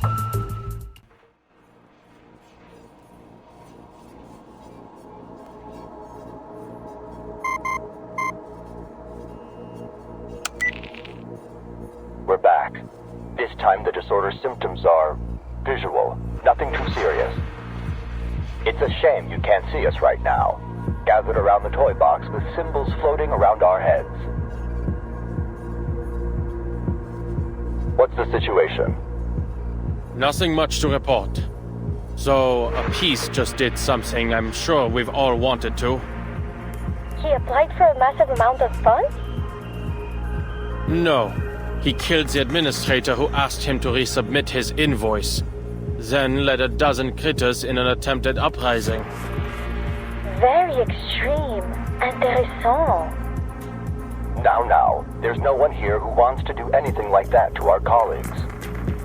To each their own. I'd like to confirm something. You just returned this moment, yes? Was anybody thinking about invoices, the canteen, or anything related to Picasma candy just now? Hey, why all the questions? Mr. Enigma, this isn't exactly the time for a workplace interview. Come on, stop the chatter and tell me, quickly! Oh, you mean you think our observations out here are having an impact in there? Right. The approval you owe me, it's still in the back of my mind. You already got it, right? The bottle of Picasma? That's the one.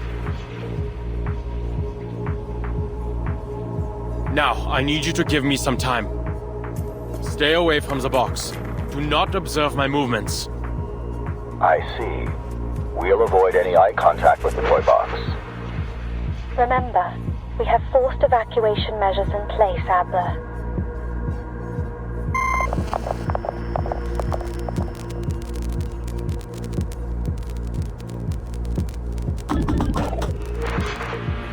As expected.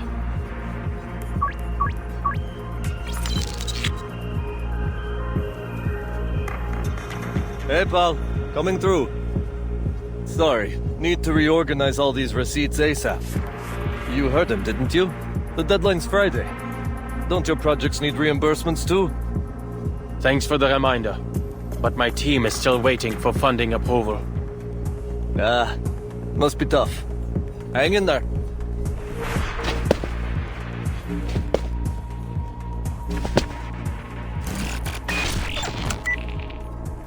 Ulrich, I assume you've also come to the same conclusion. The correlation between the degree of observation and the toy box's abnormalities. Exactly. Put this down in your report. The reason I made you all leave wasn't because I harbored any ill will toward my colleagues. As we all know, every new observer adds a degree of freedom. The higher the degree of freedom, the harder it is to converge at a single point. Someone wants to see a dark room, so they turn on a flashlight. But if 10 people in different corners of the room simultaneously turn on their flashlights, between all the beams of light, not one of them can see clearly. This we understood, but what we failed to account for was the light shining through the window, the people outside the room. Not only do those who enter the toy box increase interference, but so too do those who observe from the outside.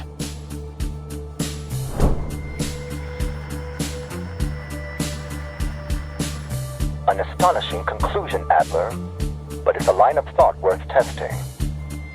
Do you think 2 hours of basic cryptography training would be enough for one of our colleagues to enter the box and take your place?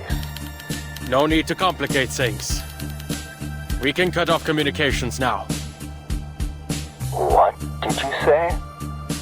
Turn off the flashlight, and the room will return to its original appearance. Every flashlight, including my own. Let me remind you again, you're not an arcanist.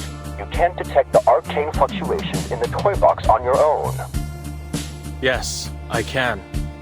Although the effects won't last for long.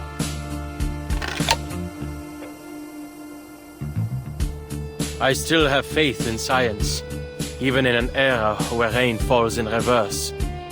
It's reliable by nature. Systematic, comprehensive, replicable. As for Arcanum, I may as well make the most of it while it's mine to use. Thankfully, its basic applications don't require deep understanding. I'll ensure my own safety.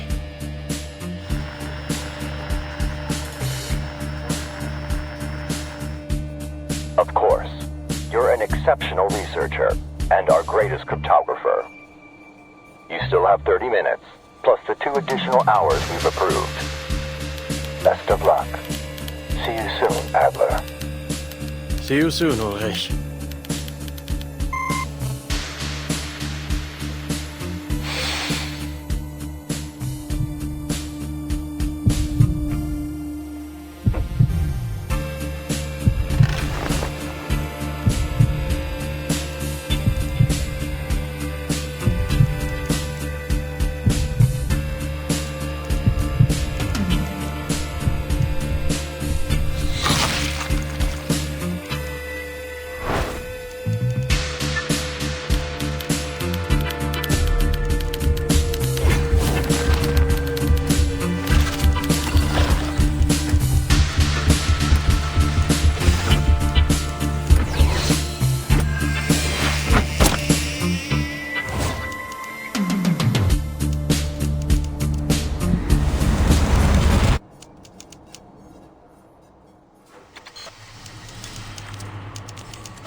What an absurd experience.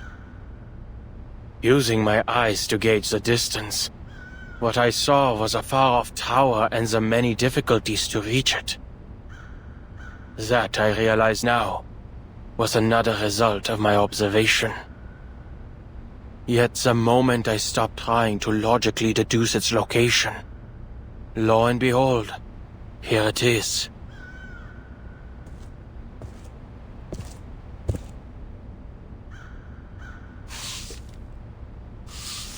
If arcanists truly live in a world of such unpredictability as this, it's little wonder many think they have mental problems. Alright. Since everything's been reset, that thieving raven will likely reappear at the tower, with his shiny contraband in tow. The only problem is getting inside.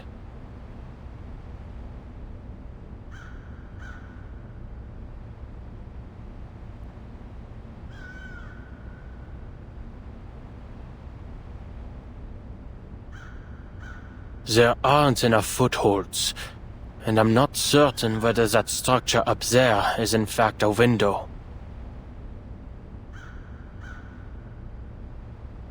Open sesame.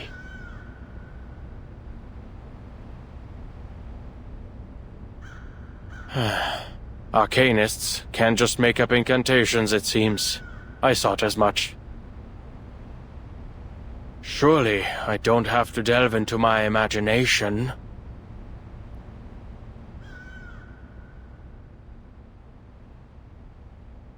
Arcane skills. Arcane skills. How on earth do they figure out these things? I should have asked for a copy of a basic guide to using Arcanum before cutting off communications. Never mind. The principles ought to be about the same. Focus your mind and let the intensity of your thoughts bore a hole in the wall. Not hoping to turn your thoughts into a sledgehammer, are you?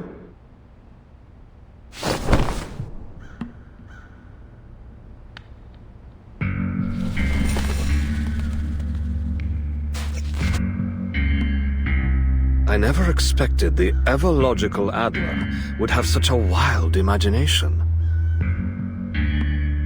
Enough wasting time. Hand it over.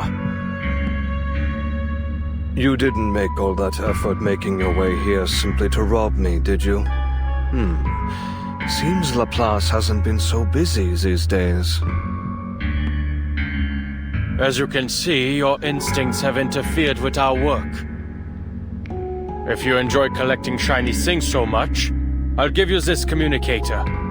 Take it, or any other thing you want. Empirische Urteile. Überhebliche Spekulationen. Ja, so denkst du.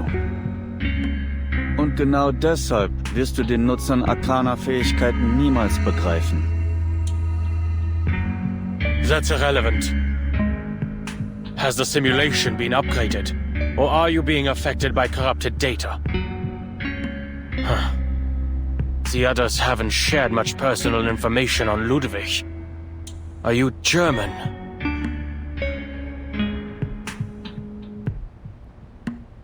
Ich verstehe ganz genau, was du willst. Du bist viele Male in diesen Turm gekommen, um ihn zu zerstören. Und diese Farce eines Experiments. Dann hat sich etwas verändert. Du wurdest neugierig. Wolltest seine Geheimnisse enthüllen. Der natürliche Instinkt eines Forschers. Doch du wurdest viel zu hastig in deinem Streben und hast begonnen, Dinge zu erforschen, die du niemals zu begreifen hoffen kannst.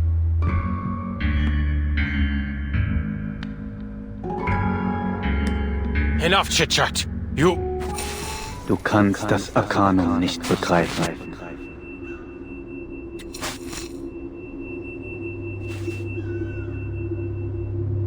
Stop!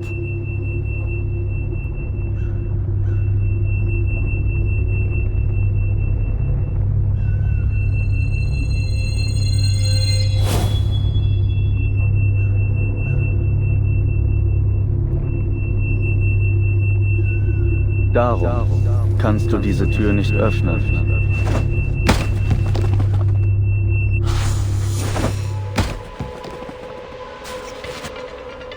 You're the one interfering with my experiment, Researcher Adler. I need the core to help me unveil the mysteries of language. In fact, not long ago, I made a rather decent discovery.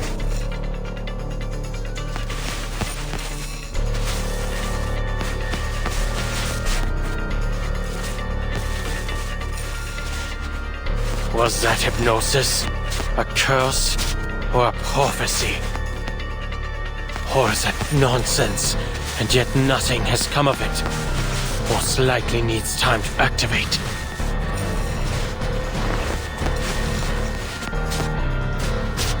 There's still half an hour left.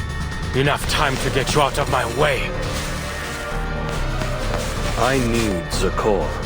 It stays here.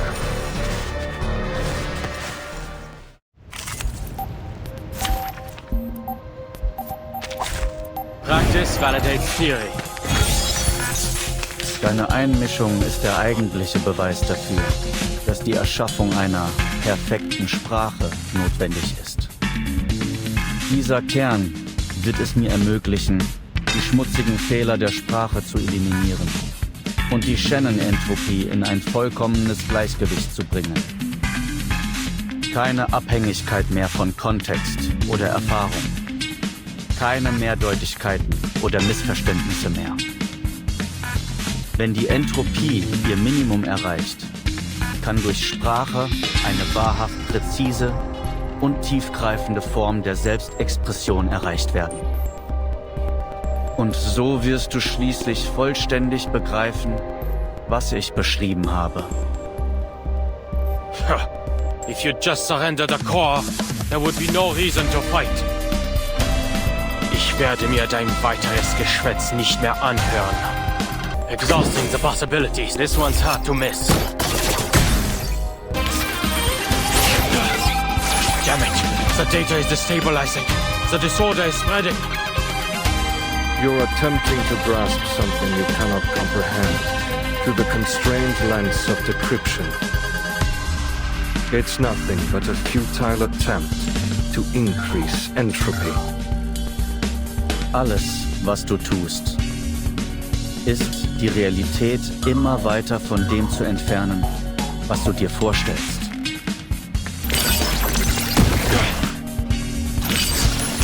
Am Ende bist du nichts weiter als ein weiteres Datensegment, unfähig, dich an diesem Ort der Entropie zu erhalten. Die Konsequenzen kollidierender Daten. Ich sollte besser einige stabile Datenübertragungskanäle einrichten. Zum Glück habe ich noch etwas Zeit. Exhausting the possibilities. Secure channel created.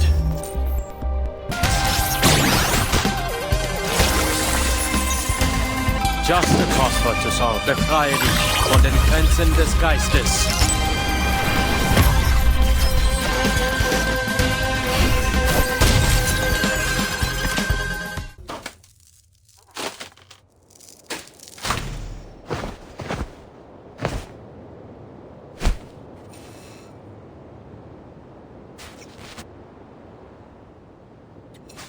My data? You've utterly destroyed it. We both know the box will reset, and you'll go back to your chattering, Raven. Ah, yes. The pieces exist in a world that may be reset. One might think their lives are full of opportunity and that everything is recoverable. But under special conditions, these pieces can also die. What do you mean? The core's contents have the ability to interfere with everything around it. It can tear your mind apart, even scramble your data into a jumbled mess. Opening its protective shell won't bring you the results you're looking for. Ludwig already paid the price for his curiosity. His experiment failed, and his mind was imprisoned here. It wasn't until a short while ago that he finally departed. I am merely a segment of leftover data, an attempt to warn other curious minds to stay well away from danger. You mean to say your actions came from good intentions? Care to explain that incantation of yours? It still hasn't taken effect. It was meant to change your mind, to prevent you from comprehending the arcane presence here. In stopping you from entering the tower, you would be protected from the madness and ruin that awaits. There's no need for you to go the way of the other pieces who came here, breaking down piece by piece, until you eventually vanish into nothing.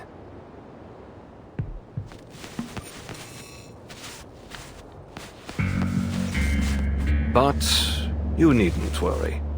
It won't be long until my arcane skill ceases to function. I've never had the opportunity to work with Ludwig. But based on your simulation of him, I can guess he's a stubborn, conceited, curious, egotistical fellow. Oh, not really. Just a raven cursed with knowledge, trying his best to protect those who come after. A typical Laplace employee. You're unhappy.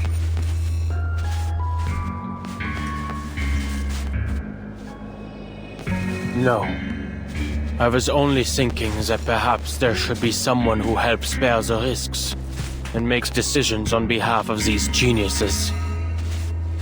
Working alongside colleagues with no understanding of lab safety protocols comes at too great a price. Having a branch director go missing for so long must have certainly affected productivity.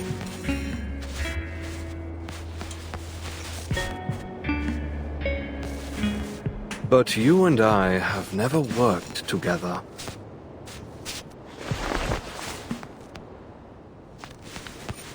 We've been colleagues for the last 10 minutes. You're not going to heed my warning, are you?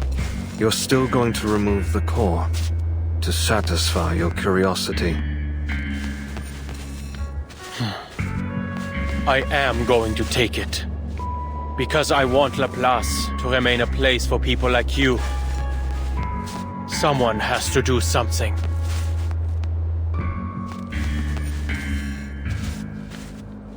What a coincidence. Some of the previous pieces who came here said a similar thing. Their data was also destroyed. Unless new data is uploaded, they'll never appear in the box again. I'm not entirely sure what to call it. I hope you'll forgive me for presuming it as death.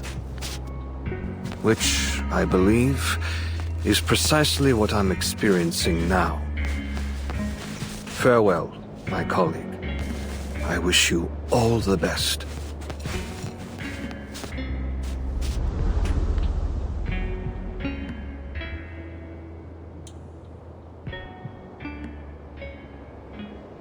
Farewell.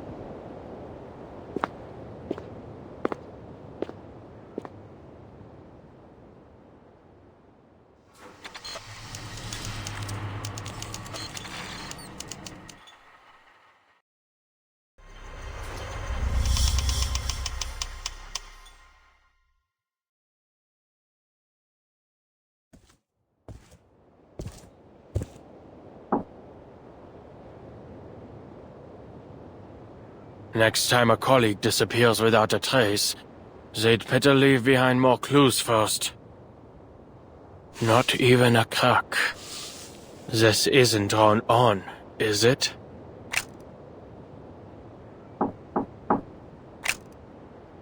No visible locks. No signs of arcane skills either.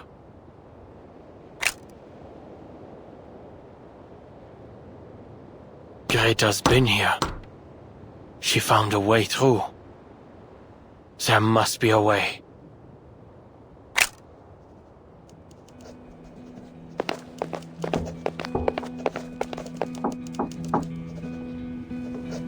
Researcher Adler? Researcher Adler, how are you? We've all been quite concerned about your condition.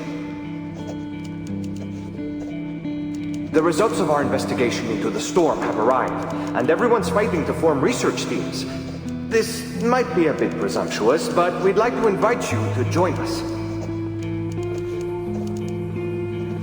That's right. You probably don't remember, but during a cryptography lecture at the University of Göttingen, you said every puzzle has a solution, and that if there is no answer, it's just because we haven't figured out the rules yet. This is just like that, a crossword puzzle that nobody's ever solved. We'll be entering new territory. The first to research the storm. And we'll be the first to find a solution, to figure out the truth.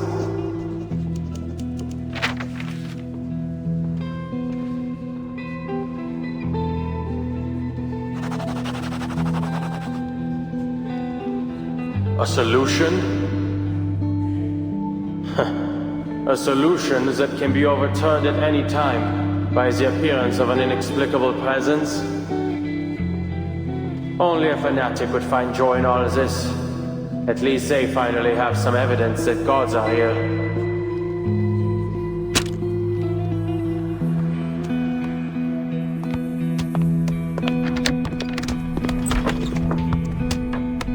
I hear they've given you a nickname, Bruderherz. Enigma. You must admit your colleagues have quite a sense of humor. And taste, if you ask me.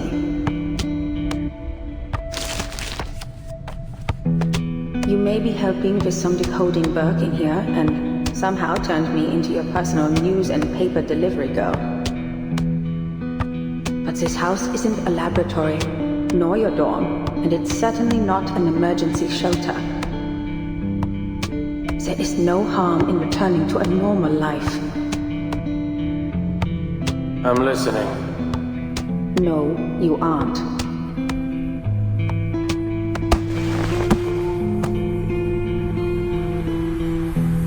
All right, fine.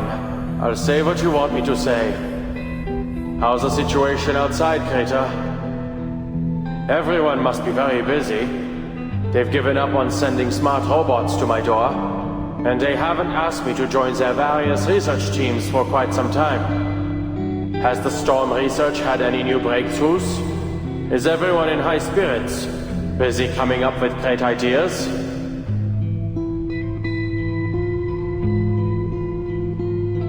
Another storm hit. It was sudden. I heard there were researchers gathering data outside. They didn't make it back in time. The situation as a foundation isn't much better.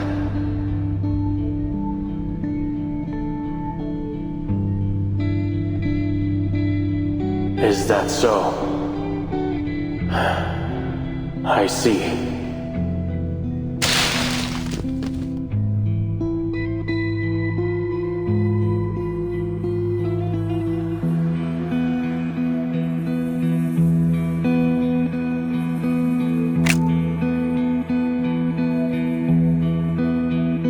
I've attended lectures at Laplace. Their researchers firmly believe they can discover the truth. It's utter conceit. But that's the way it should be.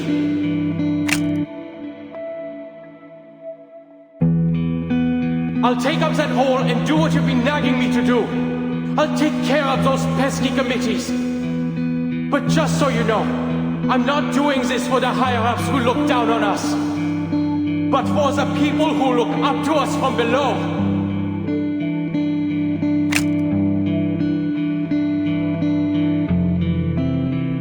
Because I want Laplace to remain a place for people like you.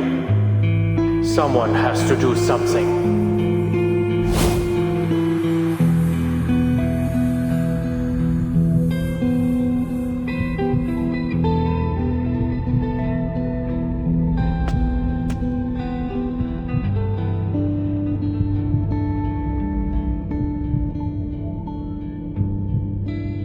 I should have done this a long time ago.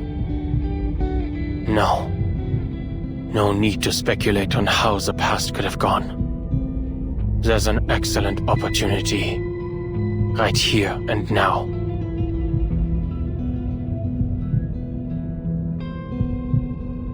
Everything inside the toy box changes with observation. It faithfully recreates my every thought, perception, and idea.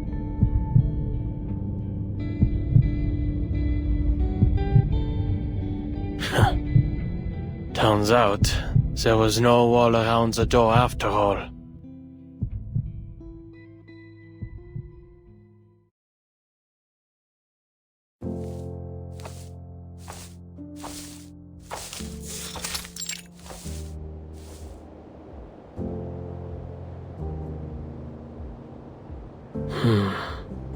Back where I started.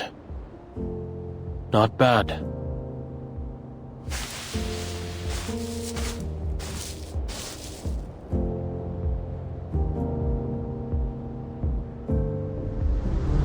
The core can read one's thoughts and make the toy box manifest whatever one desires most. I wanted to create a language without limits, a language everyone could understand and use. And so, it rebuilt the Tower of Babel for me. It is far too powerful. If you take it, you'll be engulfed by it. Something I don't want to happen. But it's clear you've made your decision. I'm powerless to stop you. I can only wish you the best of luck, and hope you stay true to your convictions. If I had the time, I'd like to have witnessed what it creates for you.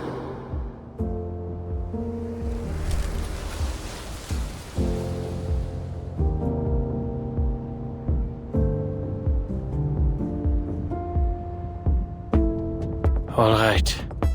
Adventure's over. Good.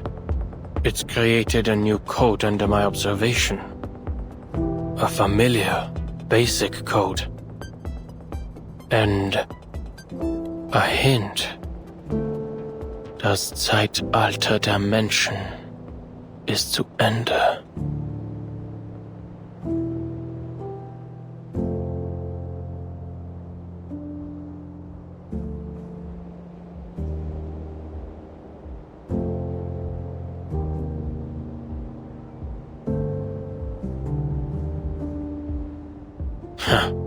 Arcanum.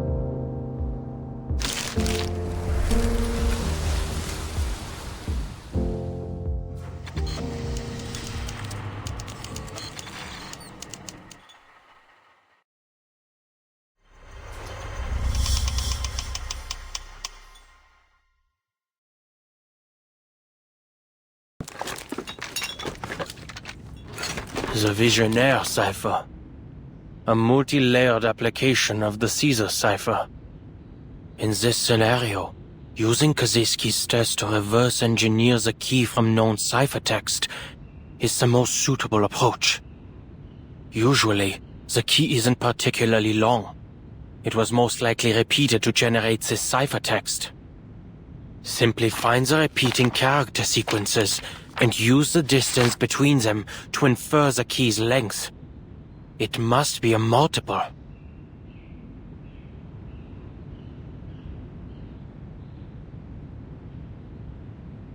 Where did I put that German letter frequency table? First, calculate the index of coincidence. Then, try each possible key combination in order. Laplace's computers must operate at remarkably high speeds. All that remains, then, is to pick out the plain text with the most meaning. Done. And to think this is the answer generated from my observation. I'd expected it to be something far more mundane, like squash or answer.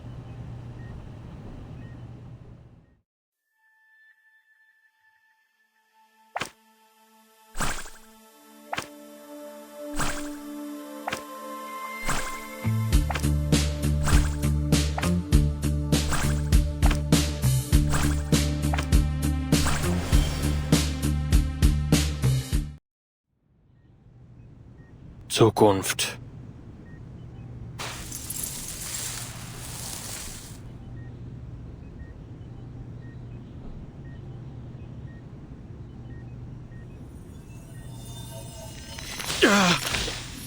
This is...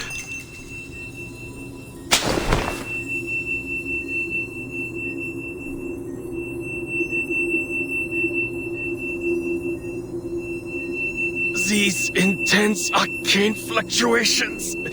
I've seen them before. Verdammt. First, I need to...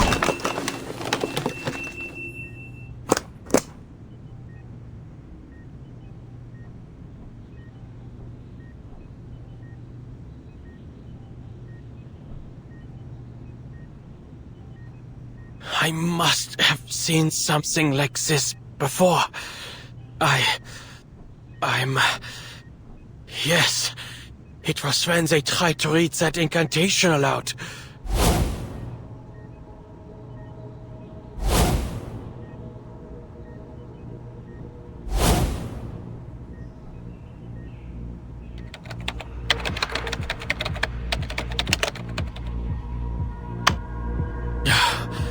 High concentrations of asymmetrical nuclide R were detected in certain locations. Upon inspection, these concentrations were not correlated with any external factors. These locations did not follow any particular distribution pattern, nor did they overlap with the results of our geological surveys. Based on our current research, the arcane fluctuations at these locations are similar to those of an activated Hoffman knot, both sharing the same tremor frequency. Some posit this as a blessing of sorts, resulting from the worship of a supreme existence. For example, the school of Aperons believe in the Boundless One spared them from the effects of the storm. And Miss Amundsen's self-described worship of the Mother Spirit is most likely connected to the mutation she underwent. All of these locations had records of relatively extended periods of deity worship.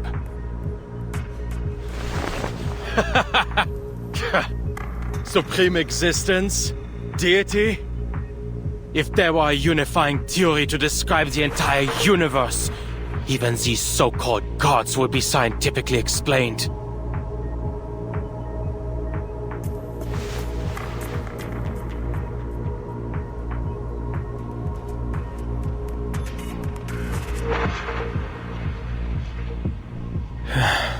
What a helpful little assistant you are.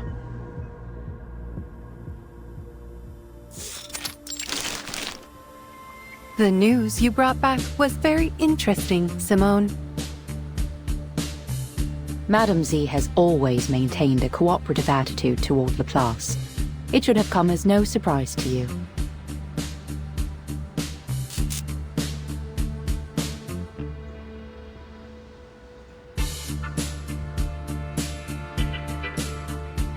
I did not expect Laplace would receive such unique research materials.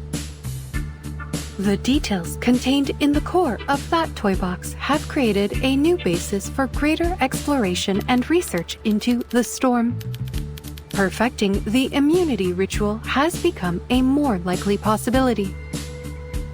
The report also mentions that researchers Adler and Medicine Pocket collaborated to develop an antidote for picrasma extract. I did not use the wrong names, correct? Correct. Your data loss has alleviated considerably. Although a significant portion of data still remains irrecoverable with our current abilities, it's only a matter of time until we find a solution, Madame Lucy. Good. Then, I will apply for some even more complex research tasks when the time comes.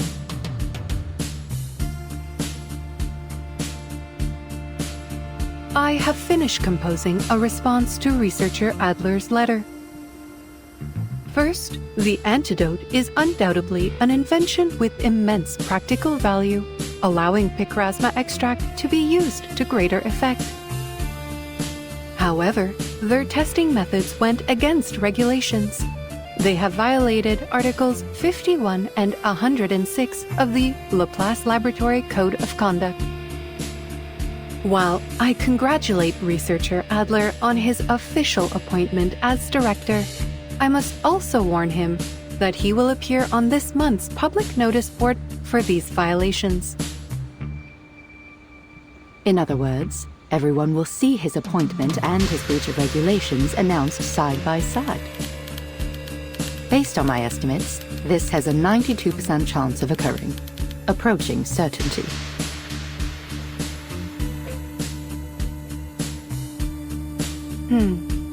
There is something else I do not understand. Does Laplace currently have a large surplus of paper? All this information could have been relayed via communication device. It's generally considered that letters are a more formal form of notice. Any other thoughts on his appointment? Would you like me to monitor researcher Adler's performance during his first 3 months as director? There is no need to scrutinize this specific matter, Simone.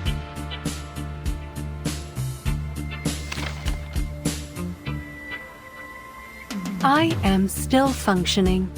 Thus, there are still people who seek answers to the world's unsolved mysteries, and those who work to uncover its unknown principles. We continue to walk the path of progress.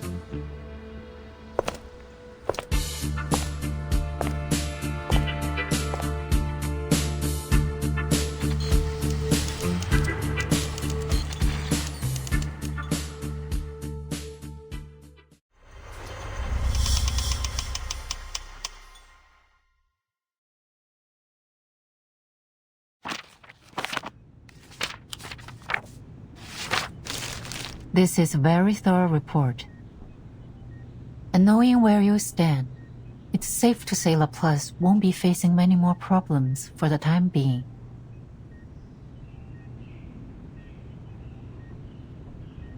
Our research will continue until we uncover the truths behind the toy box. After we establish the toy box research group, I'll be sure to submit more detailed reports of our results. What you have there is far from our final conclusion on the subject, or on our collaboration with the Foundation.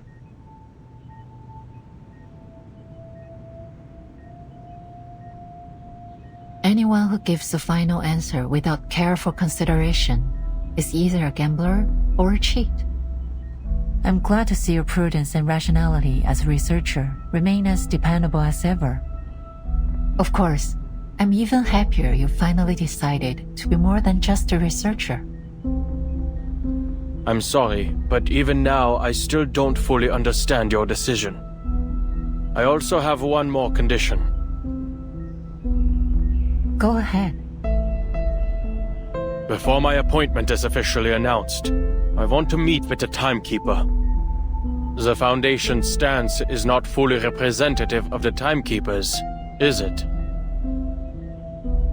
Under the framework of a new bill, the Timekeeper and her team do enjoy a greater degree of autonomy.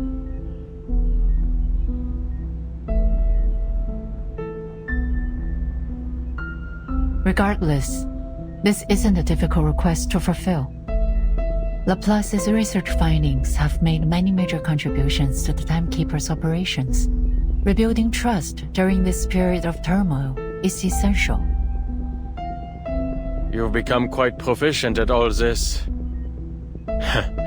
And I'm just finally starting to get used to it. Maintaining Laplace's independence, meeting with the Timekeeper. Is there anything else?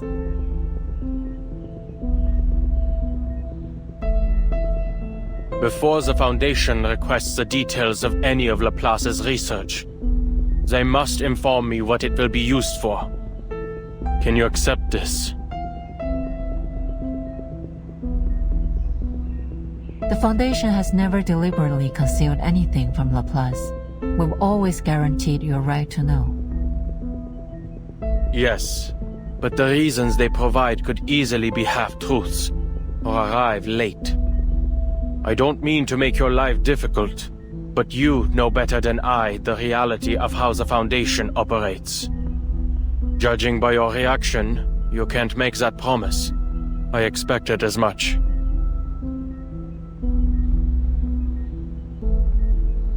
I have no other requests.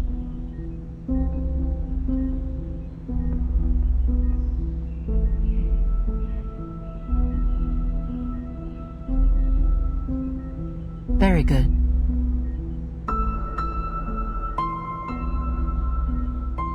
You'll be notified of the official appointment within a week, after which it will be announced to every department.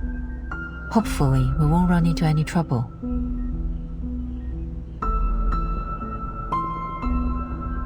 You have a lot of paperwork ahead of you. Why not start with a tidy up? Some advice from someone with experience. Those paper stacks tend to shrink after a little organization. Resorting to psychological suggestion? If it gets the job done.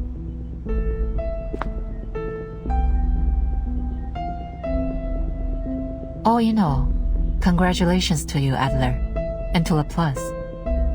You've secured a positive future for this place.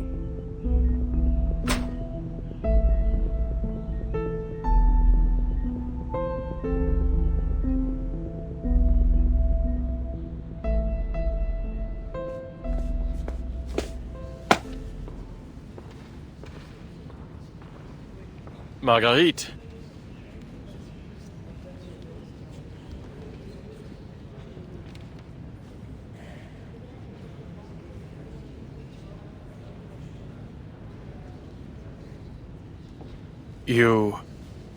I've seen your research.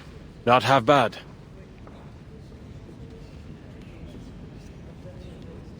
Thank you, Mr. Adler. And congratulations.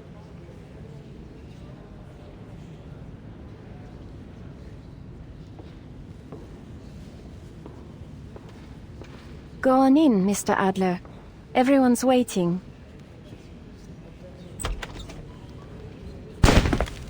Happy birthday!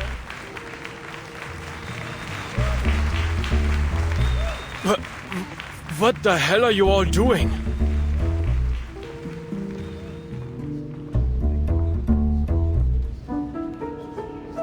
It's a celebration, Mr. Enigma, for your birthday. And for your appointment as director, of course. Today isn't my birthday. Oh, that doesn't matter. You can celebrate it early. The most important thing is today is a day worth celebrating. There's cake. Is that dairy cream? Or something plant-based?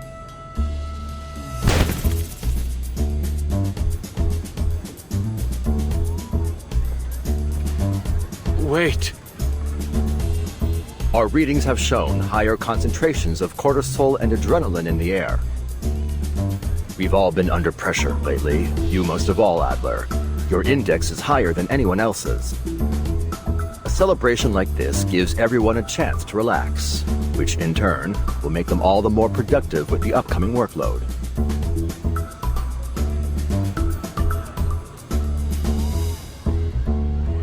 Well, this is a birthday party, isn't it? Make a wish, Enigma. What's that?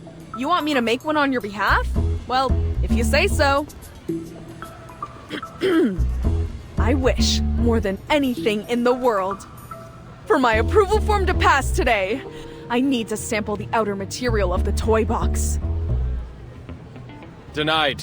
Your plasma consumption research already jumped the queue. And we need to maintain the structural integrity of the toy box.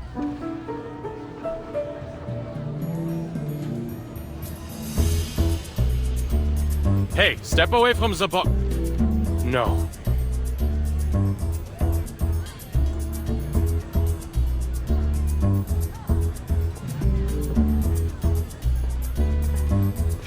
Listen up!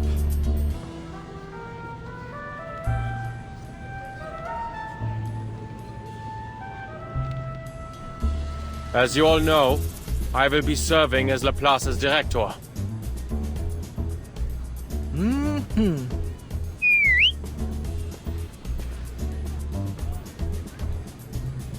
Sans blague! You don't say!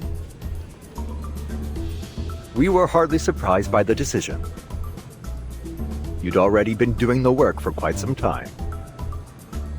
All this goes to prove that, even though you needed some time to adjust, Madame Lucy's judgment was correct.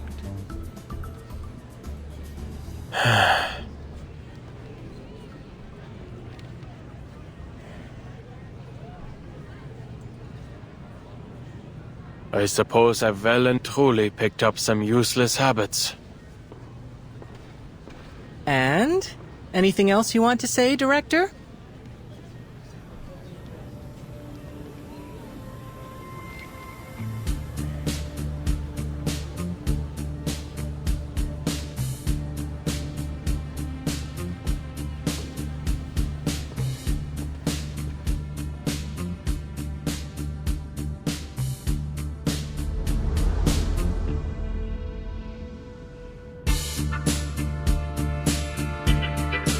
In short, I will do my best. Until we find someone better suited for the job.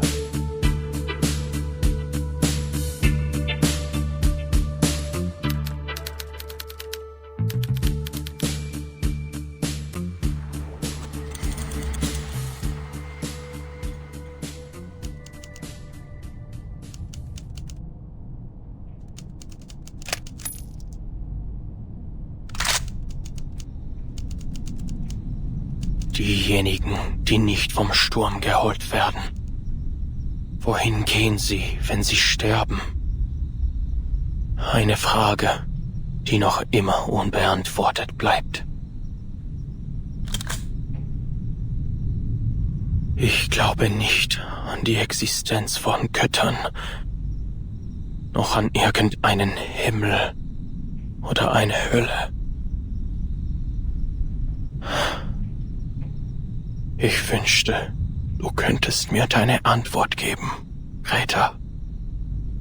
Ich wünschte, ich könnte dich selbst fragen. Bang.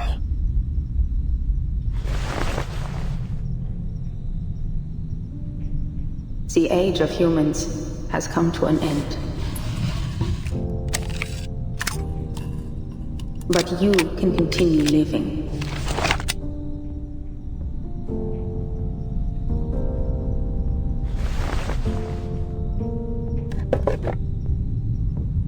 In our new age.